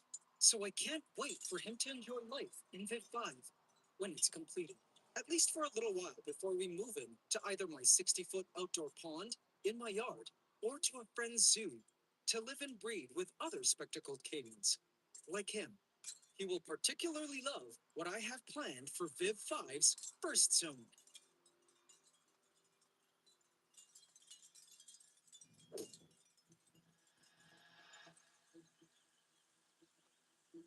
The first zone of Viv 5 will be a rocky jungle, and I plan to have a variety of tropical plants growing around a volcanic rock hill onto which he can climb and bask under, just as he does in his current tank, but with a lot more land space. Also, Viv 5 will provide a huge swimming area for him, with a ton of microorganisms swimming around him. And get this, no more water changes needed. I know you tank folks are scratching your heads at this, but more about that in a bit. He'll also be able to hunt for prey, like crickets and roaches migrating from the other Vivarium, as well as those he manages to catch in the other 3 zones. Now onto Zone 2, which I think you guys will find truly interesting.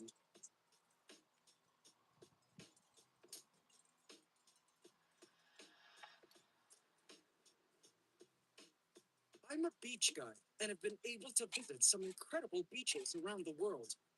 Each beach is different, and not all beaches are powdery sands and walkable. In fact, a lot of them are dangerous, rocky, and hard to navigate. But it's these hard to get to places that I find are the most biologically interesting to explore. Tide pools are isolated pockets of seawater that form in rocky depressions along the coastline as the tide recedes, creating thriving miniature ecosystems. These dynamic habitats harbor hardy marine life, such as anemones, sea urchins, starfish, crabs, and seaweed adapted to drastic daily changes in sunlight temperature and water levels. Leafy family, Viv 5 will have a tide pool zone where water can be trapped and creatures can take advantage of these high nutrient bowls of wet living space. I definitely plan on introducing tide pool creatures to Viv 5, which will truly make it a unique vivarium. I've seen a few interpretations of tide pools simulated in tanks online, but I don't think I've seen them quite like how we're going to create ours. I truly plan on replicating nature with this zone. I'm so stoked about this. Now, about not needing water treatments, on the topic of nutrients, this brings me now to zone 3. You guys will love this. Hydrometa, the wetlands vivarium, has been pretty non-problematic, save a few leak incidents at the start. The water environment is completely stable, and insects travel from other vivaria and end up drowning in the water, feeding other creatures below it. It's actually an aquatic paradise down here, but it does come at a price. It's pretty high maintenance to keep things stable. Once a week, Hydrometa requires a 25% water change to get rid of the nitrogen produced from fish waste and decaying material in the water. This nitrogenous waste is poisonous to animals if it builds up to certain levels, and many creatures like Valentino, my green tree python, who drinks from the water on a regular basis, depend on Hydrometa's waters to be clean. A powerful sump filter and an awesome team of plants help remove some of the nitrogen and nutrients from the water, but not all. Hence the weekly 25% water changes. However, after discussing with my team, I'm excited to share that once is up and running, we no longer will have to worry about these weekly 25% water changes in Hydrometa, as we'll have a place to siphon off all the dirty water to, where a special set of organisms will gladly eat it all up. Mangroves are among the most productive and biologically Where I'm from, complex mangroves grow. ecosystems on Earth, serving a critical bridge between land and sea in tropical and subtropical regions. They're superheroes of coastal ecosystems, acting as buffers against huge storm waves and erosion. Their I've biodiversity sold these. providing a home for a ton of species. These are for clients. And are climate change warriors as they trap hundreds of millions of tons of CO2 gas from the atmosphere. The mangroves themselves are highly specialized plants that have adapted to live in salty water or brackish water, i.e., a mix of salty and fresh water. They're able to filter out the salts via salt glands in their leaves and have roots that can filter it out as well. Mangroves also help filter the water of pollutants and eat up a ton of nitrogenous waste and nutrients. And so I plan on having water from Hydrometa travel through some clever piping to emerge as a small drip system into Viv 5 to eventually feed the mangroves, and simply top off Hydrometa using special water level sensors with fresh water directly from my tap, which comes from a well, so no chlorine. In this way, both Hydrometa and Viv 5 will not require partial water changes and will be truly stable with little to no human maintenance required. Plus, this is actually what happens in nature, where fresh water travels through the tropics, which is what Hydrometa represents, and eventually makes its way to the biome of Viv 5. Now, the mangroves will also provide essential habitat and hunting ground for other cool creatures, like mudskippers, which are the cutest I want to predatory get mud fish skippers. that can live in water and on land, as well as archer fish, which spit droplets of water out to snipe bugs traveling on the mangroves, so they fall into the water to eat. I know a lot of you have been asking for both these neat creatures, so this should be a real treat.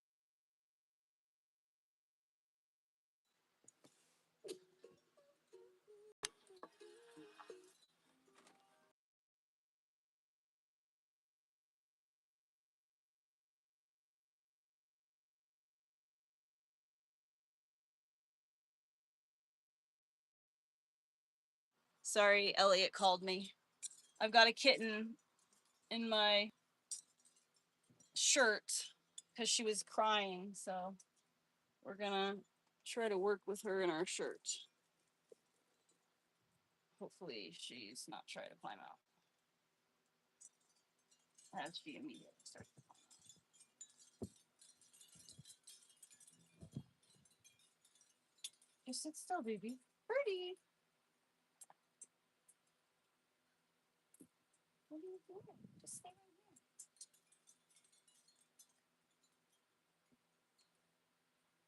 There you go.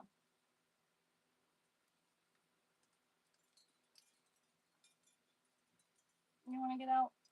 Well, if you get out, then you're gonna have to go back in your little spot. You can't be on the ground out here. You can't be on the ground out here.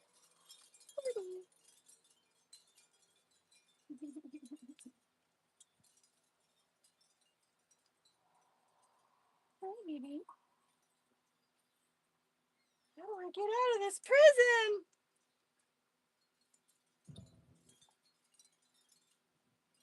You could let go. Gotcha. No, you don't want to go back. Go lay down with your sisters and your brother. I'll get you some water here in a minute. I'll fill up a water bowl.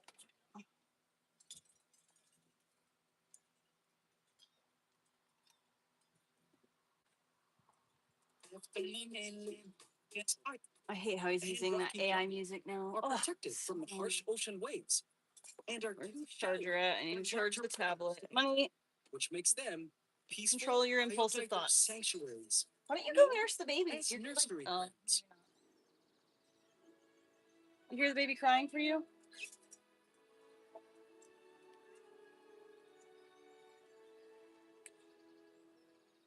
Every time I visit such nurseries, I always try to spot baby sharks and have been lucky on several occasions. This is a nursery ground I visited several years ago where I spotted baby Mom's with her black-tailed and she's sharks crying for me. hunting for fish. In these nursery grounds, one can find a ton of truly neat aquatic life, including seagrass and kelp, coral and sponges, various species of schooling fish, hunters like lionfish and mudskippers, crustaceans like a minnow shrimp, which are found in hydrometa, but that require brackish water for their larvae to hatch, weird invertebrates like sea cucumbers, larger creatures like stingrays, and my ultimate favorite, baby sharks. Who flee to these nursery grounds after hatching from their eggs to escape predation from other sharks and fish. AC family, for those of you screaming at your screen right now at the prospect of having stingrays and sharks in Pangea, I won't reveal too much more, but bid you all to make sure you subscribe to the channel because, like I said, Viv 5 will be unlike any other vivarium we've ever made, and to the best of my knowledge, the first of its kind in the entire world. And I'd love for you guys to be part of the journey as we built it and learn along the way. So now you may be asking, after all we've seen, a jungle zone, a tide pool zone, a mangrove forest zone, and a nursery, what exactly is this biome we're building in Vivarium 5? Well, AC family, there is a name for it. It's a place where the jungle, the tide pools, the mangroves, and the nursery all converge into a single key habitat, offering a South very Florida? specific set of niches for a massive array of life. A dynamic world shaped by the tides, where freshwater meets the salty in a brackish cocktail, creating a biologically rich and geologically complex cradle of space, tucked away in some of the most remote tropical parts of the planet that a lot of people don't hear much about, but is absolutely vital to all life on Earth. And after having visited and experienced this incredible biome and studied the insane array of specialized species that call it home, I, the creator of worlds, am committed to rise to the challenge of replicating it as the newest beneficial integration to Pangea. And so, in this 100th episode of the Ecosystem Vivarium series, we see family, I am proud to announce that our Vivarium 5 shall be a lagoon. South Florida. And you better believe we're getting a shark. So now, Don't need that package we're going. Just found the pearl of the Orient. Oh, how to swim, just jump. Cheers to a good time, not a long night. We'll be on a beach in water, good vibes, rain or shine. We're gonna have fun with my moonlight, cocktails, stuff, little I hate these goddamn AI songs. Have to affect the story.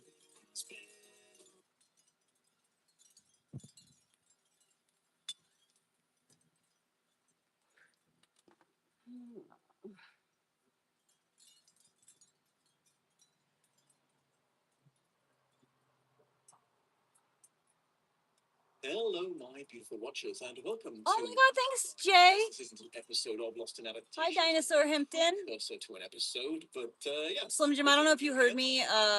They're for sale, or they are customs. I've already sold. So, Frankenstein or the Modern Prometheus. I have to admit, it is kind of wild that I haven't covered this particular book on the show until now, and not just because it's really famous, but also because it is a prime candidate for Lost in Adaptation, because unless you have read the book, everything you think you know about Frankenstein and his monster is almost certainly not from said book. I hope that doesn't sound condescending, but it's just one of those occasions where even though the book was groundbreaking and world-renowned and so influential it created an entire new genre and remains a huge landmark in the history of writing itself, there is shockingly little of its original form in popular culture. Try a thought Guys, experiment. please, What's the first don't thing forget that to comes like your the head? stream Think for about me. Frankenstein and his monster. If you thought my Apparently scientist, it does something. look, Frankenstein was a one-man town. Never think about that kind of stuff. But he was So not crazy, at least not until towards the end. And he dropped out of university before he got any but apparently, qualifications. even for That the people who follow me, even a scientist. I have like If you literally could 30 stitch something together thousand body people parts, that following is me, also and it does not show my content to my followers. Brought everything Ever. together by grafting skin on top of the organs, and apparently didn't Like, use if enough my of it actual to stretch subscribers saw my monster's content, muscles. If you thought of a lightning rod, I would be breathing a doing just creature to fine. life, then nope, sorry, the But they won't instruments show of my life content to given my us own from subscribers. Frankenstein's equipment, and This I is believe it's gonna much be- more of a focus on like the chemistry a lot aspects. of Like layers of this. I know he used life goop that he invented. It actually sounds like the entire process was kind of a slow burn. The monster took an entire night to gain enough light just to open its eyes, and the entire scene is presented as a somewhat underwhelming event. If you thought of a lavish scene to refer to his employer as master with a pronounced speech impediment, also no, I'll come back to this, but Igor didn't join the team until later. If you thought of a quote like, "It's alive, it's alive," that line also does not come from the book. Frankenstein said literally nothing when he realized he'd achieved the miracle of life. He just looked at the thing and was like, "Damn, that is ugly.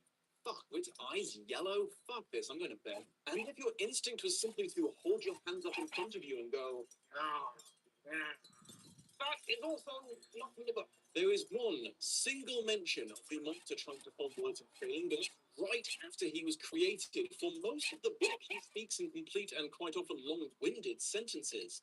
Those soliloquies. So why is it that with so many different movie adaptations of the same book out there, so few of the pop culture references regarding Frankenstein can be traced back to the original text? Well, the easy answer to this question is the very different to the book 1931 film directed by James Whale and starring Boris Karloff as the monster became such a classic in cinema history, it utterly usurped the book and became the new basis for all future Frankenstein-related media. That's why all the many films that came after it have a lot of quotes and tropes in common with each other, but not Mary Shelley's work. Why all the parodies from then on were of this film, and why all of the Frankenstein's monster-themed novelty items you can buy look kind of like Boris Karloff. The film was just that influential. But while this is true, it's also an oversimplification because even though this film didn't follow the plot of the novel very closely, it's also not an original story.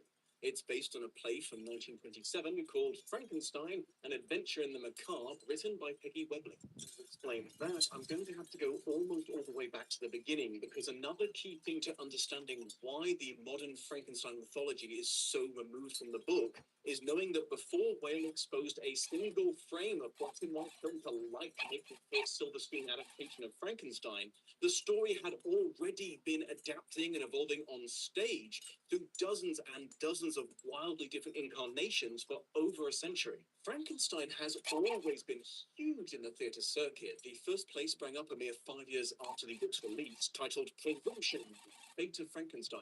Written by Richard Peake, it faced some criticism from audiences, and Mary Shelley herself felt the performance of the monster was really good, but the script itself was crap. But it was popular enough to almost immediately inspire 14 copycat plays and 3 burlesque shows, which, before you get too excited, just meant comedy parody back then. I'm certain the 19th century monster fuckers were secretly all over Frankenstein's creation, but they couldn't be honest about it yet. Peake's play was the origin of the dramatic life infusion moment, though it still didn't involve electricity yet. From what I understand, the action is kind of happening off stage, but the script calls for intense color-changing lighting to imply pyrotechnic displays and Frankenstein yelling, "It lives! It lives!" This play also introduced an original character to the story in the form of a laboratory assistant named Fitz, who has a pronounced spinal deformity and serves as a sort of POV character and narrator. He's a simple countryman who's hired by Frankenstein because he looks too stupid to comprehend what he's assisting in, but is clearly more intelligent than his boss gives him credit for. Fitz would become a recurring addition to the story and eventually evolve into the ego archetype commonly present in classic mad scientist stories. And then people just kept writing plays about Frankenstein over and over again for 100 years. Frankenstein, or the demon of Sicily, the man and the monster, or the fate of Frankenstein. Frankenstein, or the model man. Frankenstein, or the vampire's victim. Unfortunately, a lot of these scripts have been lost to time, but some have been recovered and preserved in a book called Hideous Progenies, dramatizations of Frankenstein from the 19th century to the present, by Stephen Earl Curry. I recommend it if you can get your hands on it, but unfortunately, for some reason, even an ebook copy will set you back about $70, which sucks, but I was lucky enough to find a copy at the LA Central Library. But my point is, if you do get a chance to read these scripts, it becomes apparent that pretty much every play is building on the lore created by the plays that came before it, as much as they are based on Shelley's work. So, yeah, the lore of Frankenstein gets expanded on and updated for decades and decades to reflect whatever is scaring people the most at the time. When everyone started getting nervous about this crazy new electricity thing they're putting in everything, electricity suddenly becomes a key element in Frankenstein's cursed science. And that finally leads us to 1927 and Peggy Webling's Frankenstein: An Adventure in the Macabre. Alas, copies of this script are also really fucking hard to find, but from second-hand sources, it looks like this was the first version to really lean into the big, innocent shambler kind of monster. This play apparently also wanted to lean into the idea that the monster was Frankenstein's twisted twin, a dark reflection of himself that he gave form to. So they dressed the actor in a larger version of whatever Victor was wearing and called them both Frankenstein interchangeably. This is obviously not the only reason that people thought that Frankenstein was the canonical name of the monster for the next 90 years, but it is an amusing contributing factor. The monster actually kills Frankenstein in the end of this version, and then is itself destroyed when hit by a bolt of lightning, making this one of the few 20th century adaptations where electricity is what killed it instead of creating it. It's also one of the earliest confirmed cases that Victor's fiancée admitting to wanting to bang the monster. Officially horny on the main in 1927. Good for you, Peggy. So yeah, a lot of the classic tropes originated here. Not all of them, but a lot. Not for nothing, but I do find it funny that in the novel, Frankenstein's monster only had an extremely shitty single dad, but the modern version of Frankenstein that exists in popular culture basically has two mommies, Mary Shelley and Peggy Weblin. Anyways, all this to say that the classic 1931 film that would dominate the Frankenstein landscape from then on, and by extension all of the films that have been made since, are as much a product of the hundreds of writers who have contributed to the Frankenstein mythology as they are adaptations of Shelley's work. And even though the majority of these stage adaptations have fallen into the mists of time, being considered to be fair game for so many different takes and interpretations for so long has permanently left the world with the feeling that Frankenstein is a much more fluid story than more modern or less popular books. With this in mind, it's less surprising that even though there are so many Frankenstein interpretations to choose from, none can claim to be truly regimentally accurate to most Shelley's. And what's a little fucked up is there probably never will be, because at this point, if someone tried to make something that was adapting the book and nothing else, I don't think people would recognize it as Frankenstein. Okay, now that we have established why, we think we can move on to how. Join me next time for a breakdown of 3 notable Frankenstein film adaptations and what direction they each took it in. If it's already done by the time you watch the video, I'll pick a clickable box somewhere like here, maybe. Somewhere, we'll see. Almost everything that you think you know about Frankenstein and his monster is down. Peaks plays the origin. I might just have to delete the French word because there's no way I'm going to be able to say Lee. I assume Prometheus and Chris Pristernidilius. French.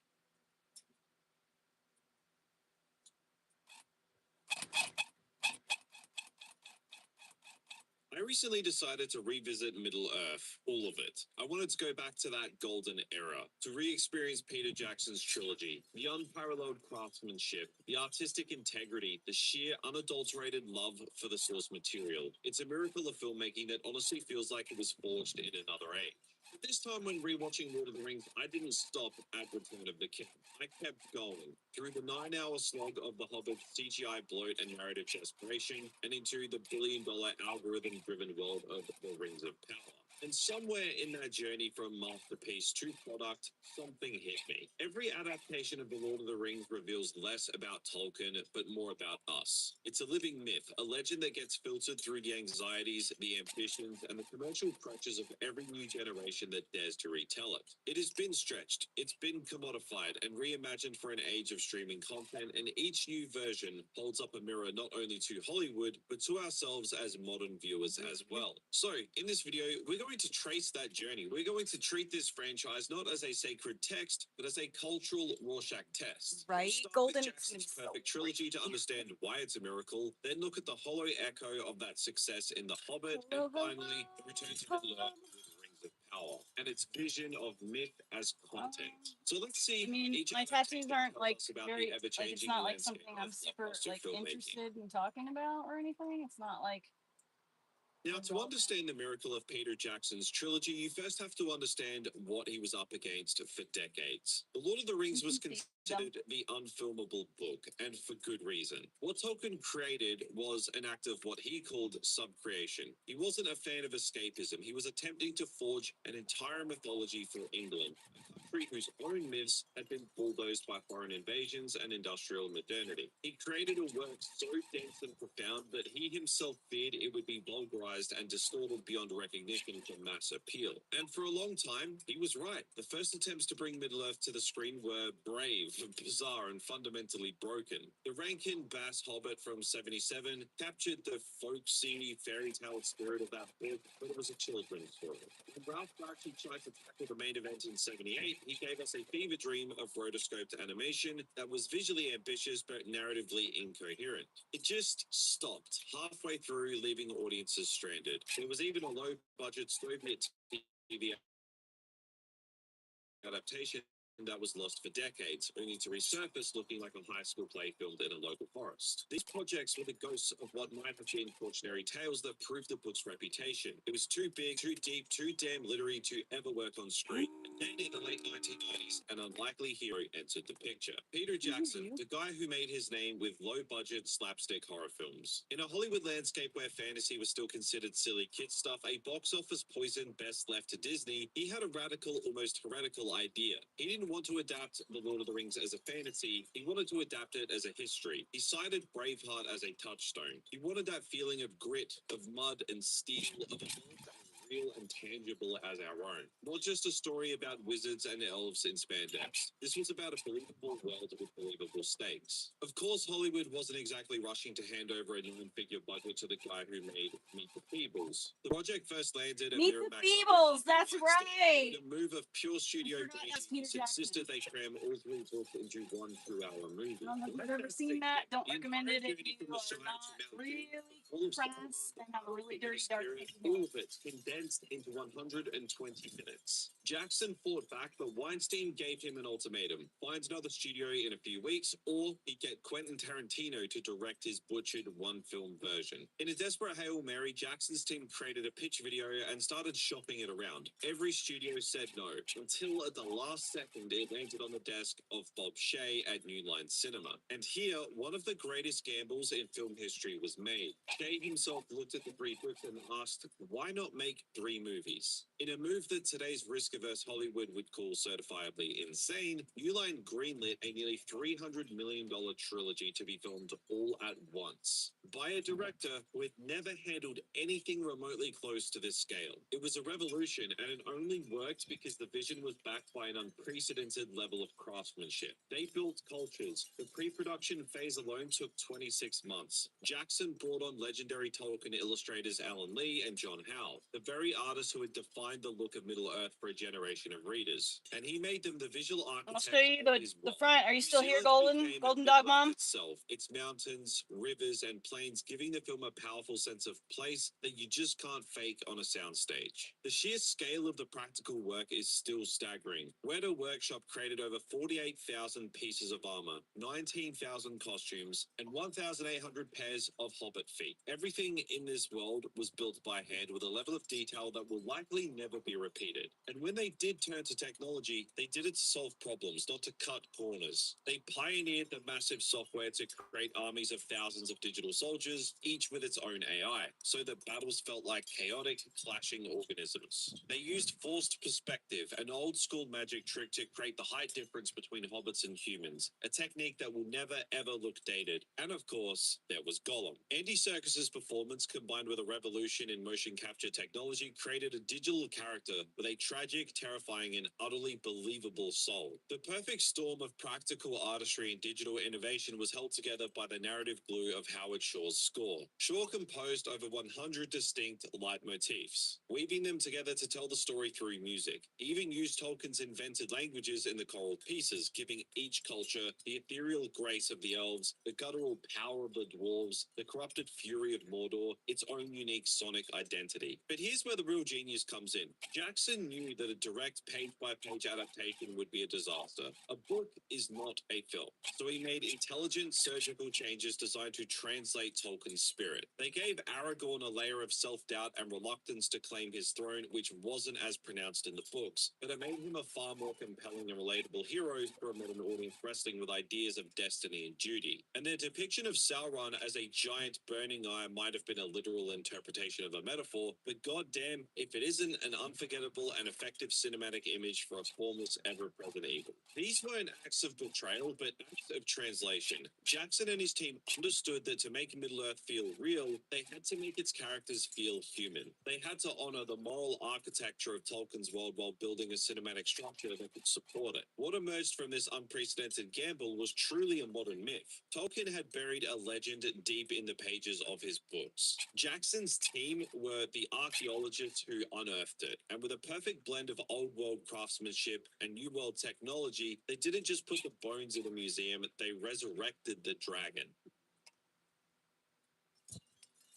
So, how did Peter Jackson do it? He understood something fundamental about Tolkien's work. This wasn't just 3 separate stories, a movie with 2 sequels. That's the lazy corporate-mandated structure we've become numb to. No, this was one story, a single unified saga, and it had to be built that way from the ground up. This is the key. The decision to shoot all 3 films back to back was a narrative one. It ensured a level of cohesion that most franchises can only dream of these days. There are no jarring tonal shifts, no character arcs that get dropped or retconned between films because a new writer came on board. The Fellowship of the Ring is the first act of a 10-hour epic. It meticulously lays the groundwork for every major character, setting them on a path that will pay off. Not at the end of this film, but at the end of the entire journey. The Two Towers is the connective tissue, seamlessly picking up the scattered threads and weaving them together, escalating the stakes and preparing the board for the final conflict. And the Return of the King is the devastating, emotionally exhausting, and deeply satisfying culmination of it all. It's a perfect 3-act structure just played out on a canvas the size of a world.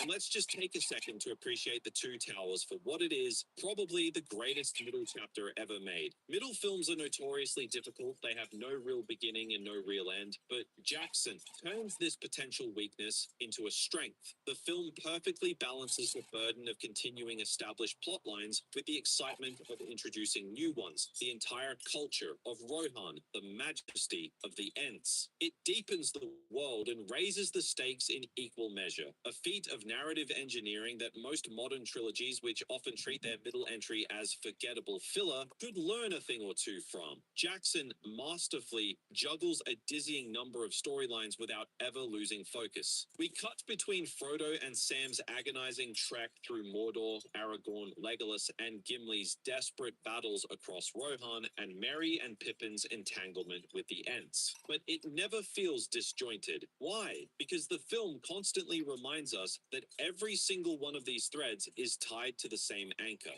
the fate of the ring. The success of Aragorn's quest is meaningless if Frodo fails. The survival of Rohan is a hollow victory if the ring bearer succumbs. This narrative discipline keeps the stakes impossibly high and makes every small victory and every crushing defeat feel monumental. And the pacing is a work of art. Jackson understood the rhythm of a great saga. He knew when to unleash the spectacle, the jaw-dropping scale of Helm's Deep, the apocalyptic siege of Minas Tirith, but he also knew when to pull back, to give us the quiet, intimate moments that are the true heart of the story. Think about Helm's Deep. In the middle of this earth-shattering battle, the camera finds time for a terrified young boy and an old man handed swords they can barely hold. In that one small, heartbreaking moment, the epic conflict is distilled into a raw, human tragedy. For every thundering charge of the Rohirrim, there's a quiet conversation between Frodo and Sam about the taste of strawberries and the memory of home. For every clashing of armies, there's a moment of quiet despair in Theoden's eyes. It's this balance that gives the world its weight, its soul. They made it not just a theme park ride blasting you from one set piece to the next, but a story that breathes. And the character architecture of this trilogy is, frankly, flawless. Each arc serves a distinct thematic purpose, and they all resonate with one another to create a collective emotional narrative. At the center of it all, you have Frodo and Sam. It's not a story of a superhero destined for greatness. It's a story about the devastating human cost of heroism. Frodo doesn't get stronger on his journey. Surprisingly, he only gets weaker.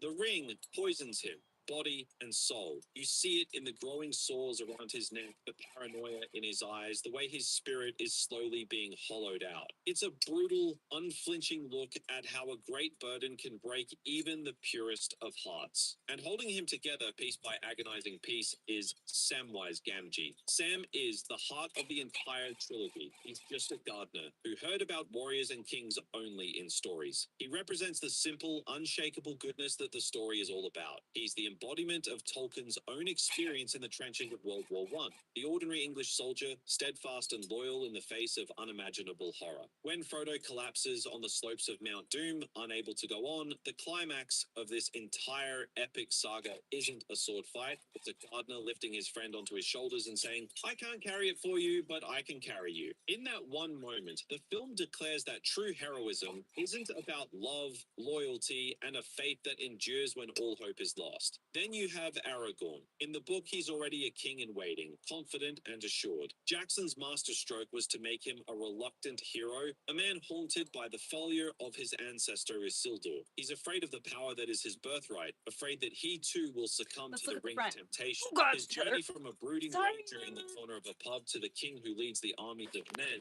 is a powerful metaphor Sure for is accepting Heal responsibility. vision. You think Oh, the right. cautionary tale of this struggle in Boromir, a good man who is broken by the ring's promised strength. Boromir's Oh, shit, bitch. turns away Oh, from my God. and so much. Oh, my God. It's an earned victory. I His can barely arc is the see. return of the king in a much larger sense. The return hope of honor in a world teetering on the edge of darkness. It's the man who succeeds where his ancestor failed, not through strength, but by choosing to trust in the strength of others. Next is Gandalf. He's the archetypal mentor, the wise perspective, but he's so much more than that. Oh, it's gonna look so good when it's carved. His Oh, warrior, shit. Turnus Gandalf is a It always looks crazy. a symbol of hope reborn from sacrifice. But his real power isn't in his flashy magic, it's in his wisdom. He is the chess master who understands the board, orchestrating the defense of Middle-earth, rallying the broken spirit of Theoden, and guiding the armies of men in a desperate gamble to distract Sauron's gaze. He is the timeless guide, the force of reason in a world consumed by chaos. A figure who seems to have stepped Able to just carve those into shape.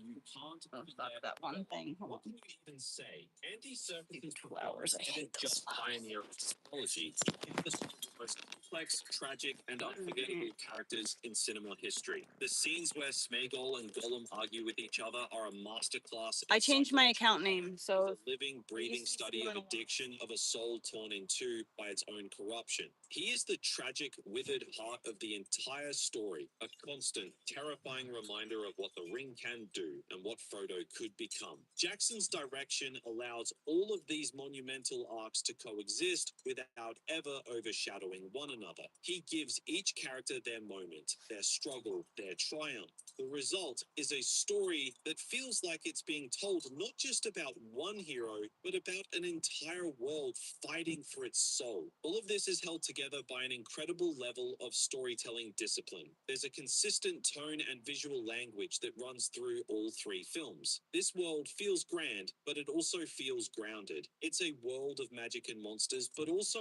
of mud and sweat and fear. It's epic in scale, but it never loses its human touch. The visual grammar of the films trusts the audience. Exposition is delivered through action and environment, not through clumsy dialogue dumps. It's the antithesis of the lazy tell, don't show writing that plagues modern blockbusters. The thematic through line is crystal clear and is never ever lost amidst the spectacle. This is a story about mortality, about the courage of ordinary people, about the belief that there's good in this world and it's worth fighting for. And then there's the music. What Howard Shore did for this trilogy is nothing short of myth-making in its own right. His music is a narrative force on its own. The Shire's theme is a gentle, Celtic-inspired melody that evokes a sense of home and innocence. The theme for Rohan is mournful and noble, carried by a Norwegian Hardanger fiddle, giving it a distinct, ancient, almost Viking-like sound.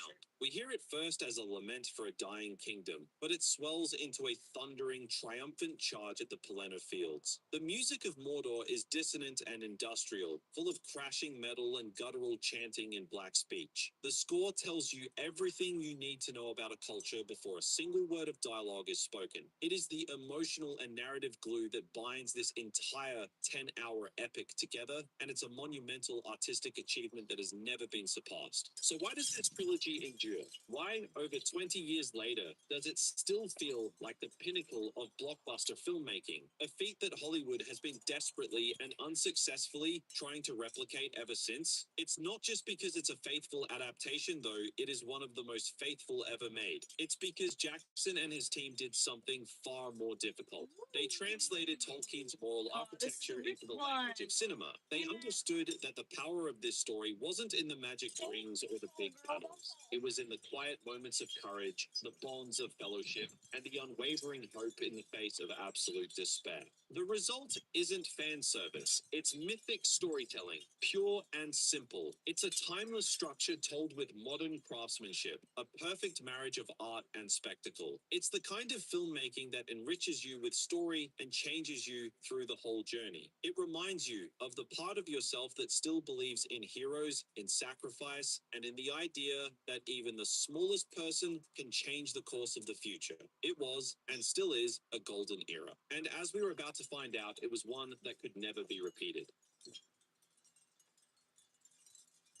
When some movie truly hits the hearts of the viewers, the first thing Hollywood tries to do is build a factory of mass production. After the unprecedented critical, cultural, and financial success of The Lord of the Rings, a return to Middle-earth was inevitable. The problem was there was nothing left to adapt. Tolkien's other major works were either too dense, like the Silmarillion, or the rights were tied up in a legal Gordian knot. All that remained was a slim, charming children's book called The Hobbit. And here is where the story of the Golden Era ends and the story of the franchise era begins. Initially, the project had promise. Guillermo del Toro, a filmmaker with a unique and visionary style, was set to direct. He envisioned 2 films, a creative choice that could have respected the smaller, more episodic nature of the book while still giving it room to breathe. But after years stuck in development hell, del Toro departed, and Peter Jackson reluctantly at first stepped back into the director's chair. And somewhere along the way, a 2-film plan, already a stretch for a 300-page book,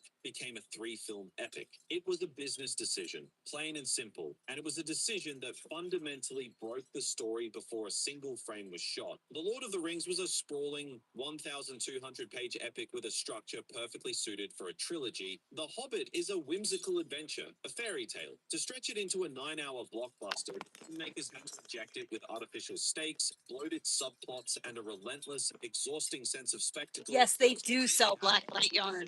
Yes. And all yarn that's like neon colors in general will itself. It wants to be the light-hearted adventure white, of the book, but it lime also green, desperately wants to be pink, the hot grim, pink, world-ending those things epic will of Lord of the automatically Rings. It react tries to a be black light. both, and in But the they end, do sell it specifically fails at glow in being the dark either. of all The different production colors. itself was a nightmare, a stark contrast to the meticulous, years-long preparation of the first trilogy. Jackson has openly talked about how chaotic it was. He was exhausted working 21-hour days, often designing scenes on the fly with no time for storyboards. Thank Where you the for the first seed. trilogy was a labor of love, this felt like a forced march, and you can feel that exhaustion on screen. You see it most clearly in the visuals. The first trilogy's perfect blend of practical effects and groundbreaking CGI gave it a timeless, tangible reality. The Hobbit trilogy, on the other hand, is a monument to digital excess. The gritty, menacing, practically made orcs of the first film are replaced with rubbery, weightless CGI abominations that look like they've escaped from a mid-2000s video game. Entire landscapes feel artificial,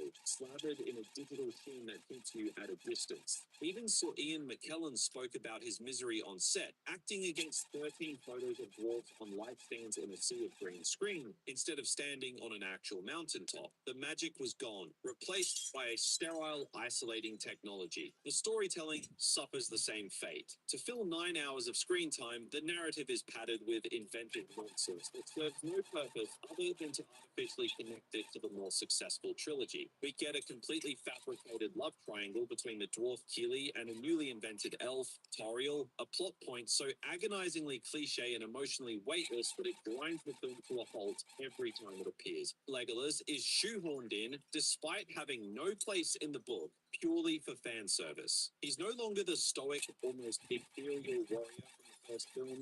Now he's a video game character, defying gravity and logic in action sequences that are more ridiculous than thrilling. The films are littered with these narrative crutches, clumsy attempts to remind you of the better movies you'd rather be watching. The most egregious example is the entire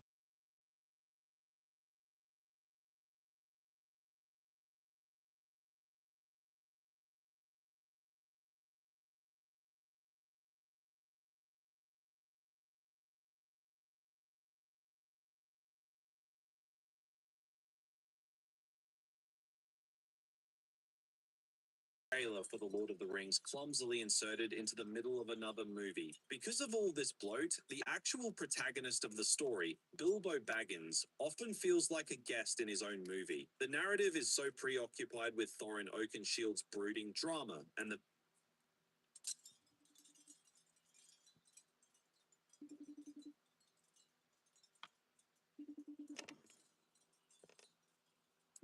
You could crochet something glow in the dark indeed. Yo.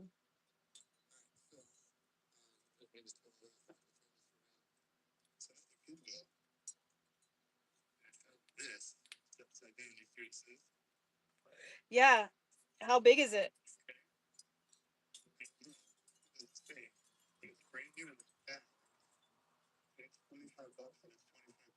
You should get it you should just get it.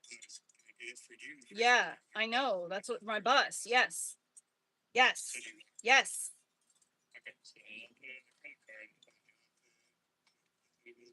I owe you money for car insurance this month anyway, so I'll just give it to you when we work on Friday. Do you want to work on Thursday? Do you want to work on Thursday and Friday? Yeah, I will, but I didn't work last week, so I'm sure he'll be fine with it. Yeah, I know. I get that. Don't consider that. Don't even worry about that. I'll talk to him about it. Okay. Anyway, I'll message him about it. I like those pommel horses too.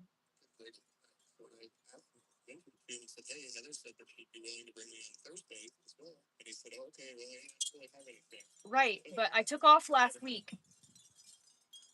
So he could use 2 days. I'm not going to be inside the house. I'm going to be cleaning. So he could probably use you outside. I'll call or I'll ask him. I'll message him. Hey, look at those horses, those sawhorses. Okay. Sawhorses, those sawhorses. How much are they? You should get those too. But check this out. Isn't this cool? I need them. No, I literally need them. Yes, baby, I see. It's a full Coke bottle.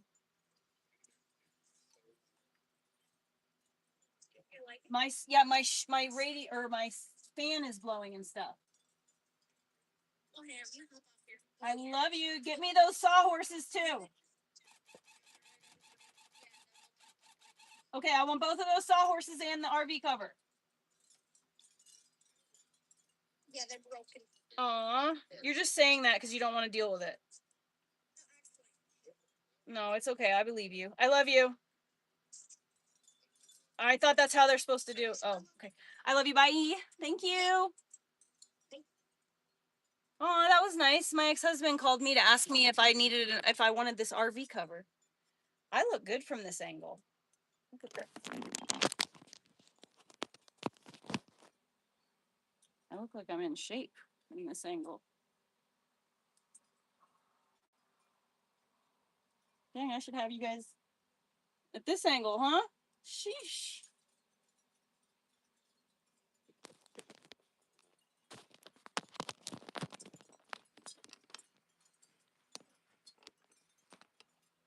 '84 was a good year.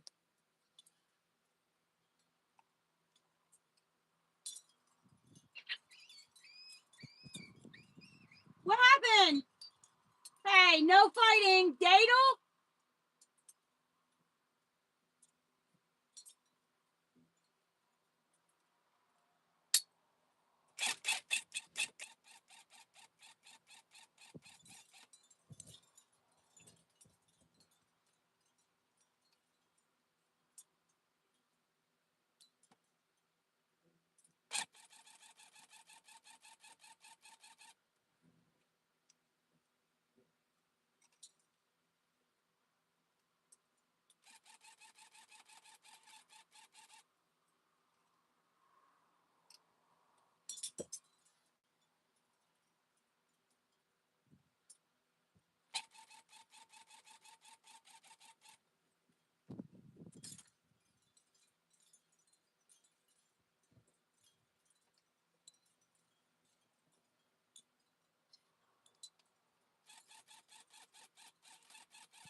Bastard.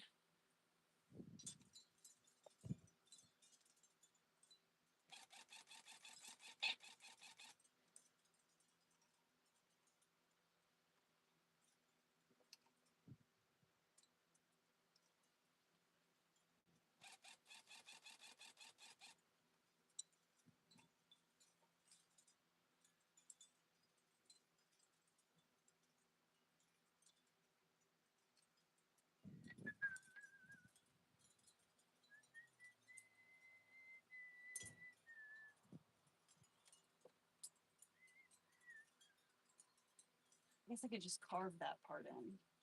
Just fill that out with yellow or something. Yeah. Slightly paler yellow. I think I use the other yellow for the sun. I don't want to have it the same color as the sun. So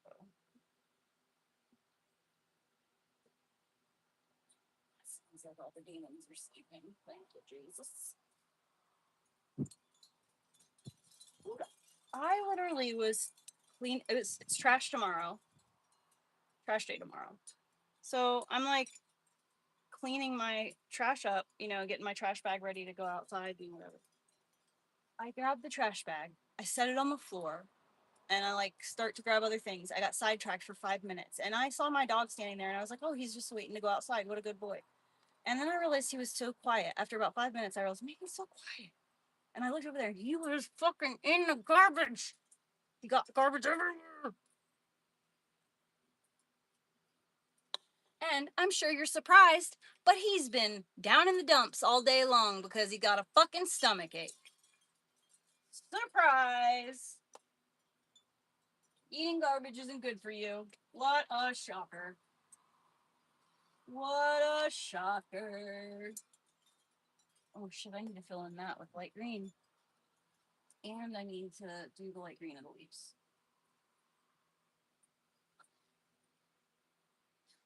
Dude, I don't know what to listen to. I'm gonna switch over, I think, to TikTok.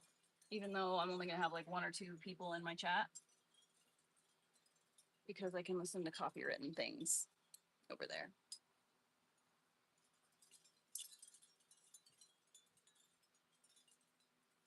Listen, I can be delusional all I want. It's my life. And I'm not trying to compete with like a 20-year-old. I'm 42 years old. I'm an old woman. You know, the fact that I'm 42 and I'm in as good of a shape as I am is truly, I'm proud of myself considering I was not in shape the majority of my life. I mean, I was always skinny or whatever, but I was more like fat skinny. And my arms have always been muscular, but the rest of my body wasn't. Now I'm muscular all over. Because I work like a fucking man. I work harder than most of y'all, man. I wonder if I should just...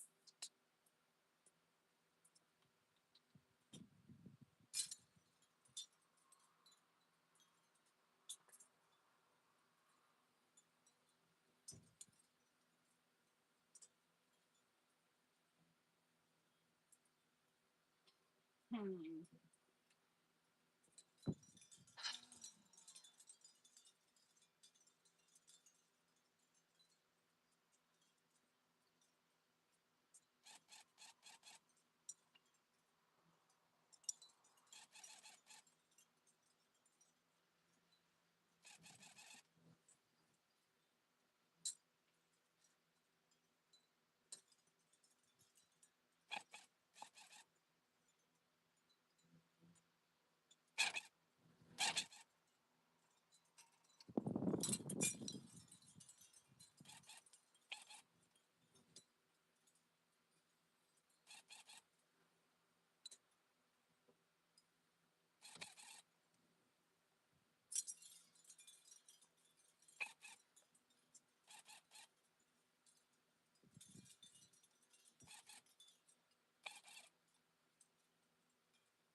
Daggone. Let's grab that.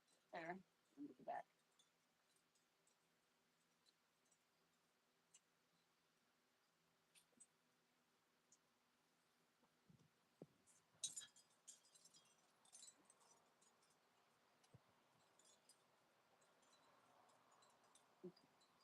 Let's stick that up. Brown.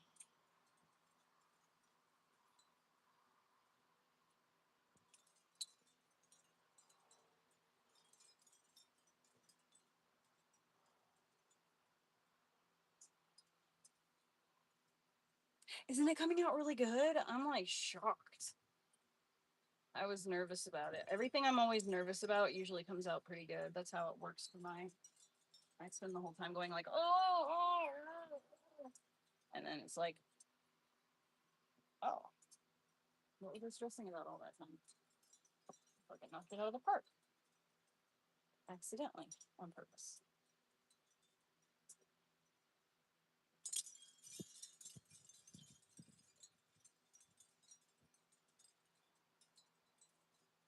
I'm having to improvise more. Like normally if I have like some image that I like, I can just copy the whole thing.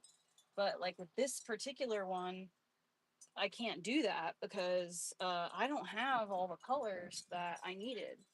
And so I had to just like kind of figure out how to like change it up based on the colors that I have and still make it look halfway decent. So it's been just me kind of literally winging it. Plus, it's smaller than like, so the pieces, the like details in this really require um a much larger rug. So, I'm gonna have to do a lot of work when it comes to carving it. But that's my favorite part anyway.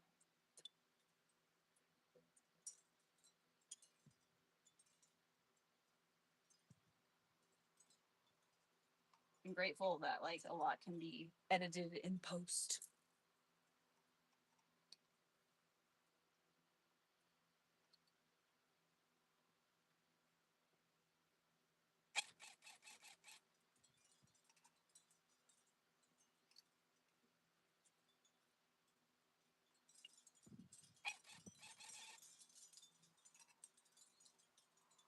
Things like I'm glad to be refunding there for a second. Let's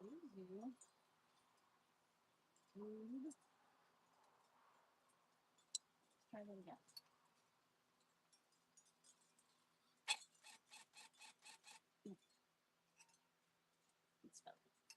All right, and then I can add that cream to that.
almost there. What color? I'm gonna do that one for the background, right? Right.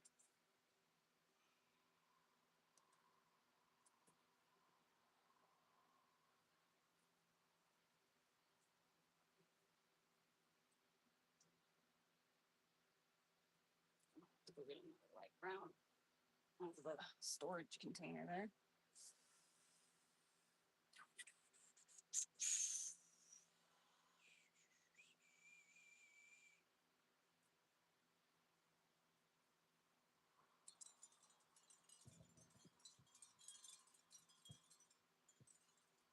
Okay. So now I need to do a little pop of color, which I'm gonna do pink.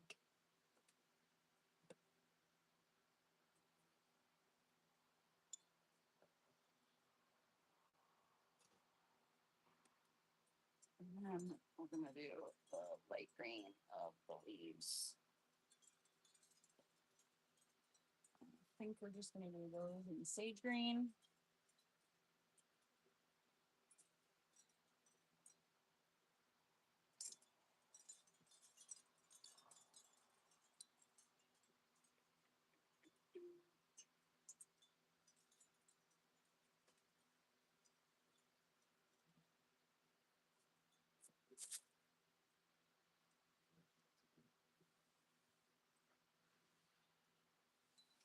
It smells like beach day.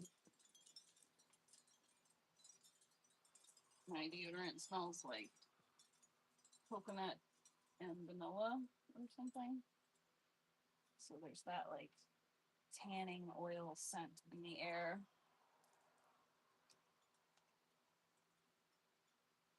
And then the wind keeps blowing.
Okay, fine, I won't do it.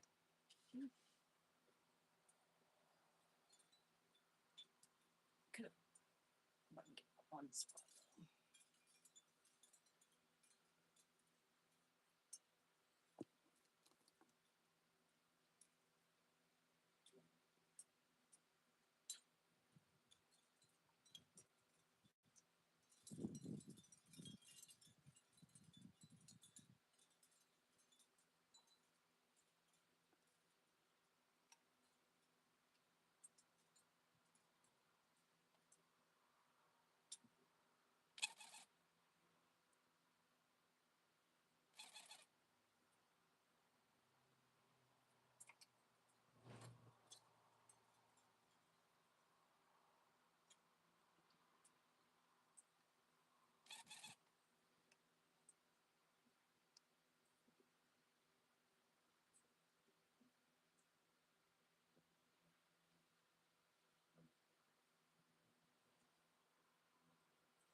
Listen, you could literally do this 80s channel. I just picked this up a couple weeks ago. So, I mean, I guess it's been a little bit longer than that, like a month or so, but I just decided that I wanted to learn, and so they have places you could go and try this. You don't have to know how to draw. I can't draw for shit.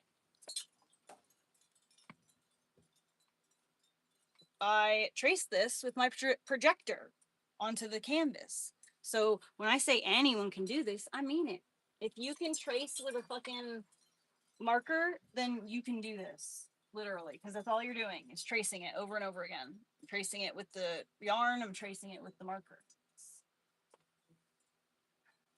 easy and anyone can do it. I am not special. This is not a special talent. This is not something that, you know, literally anyone can do this.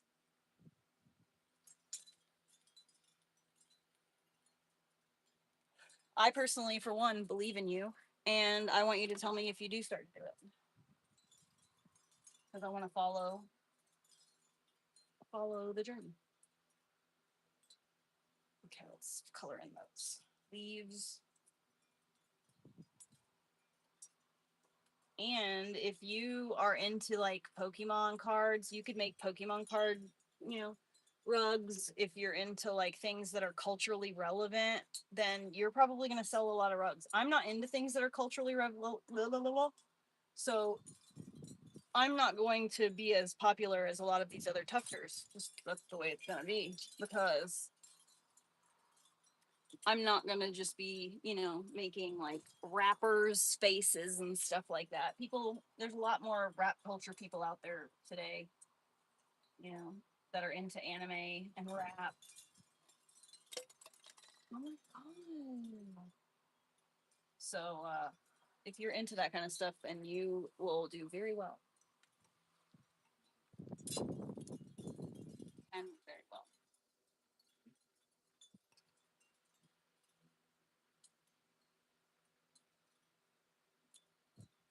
Oh, yeah, I wanted to go with the dark green first and make those things. No,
I'm gonna switch over to TikTok. So same name. It's Rugged Tuft Live on TikTok.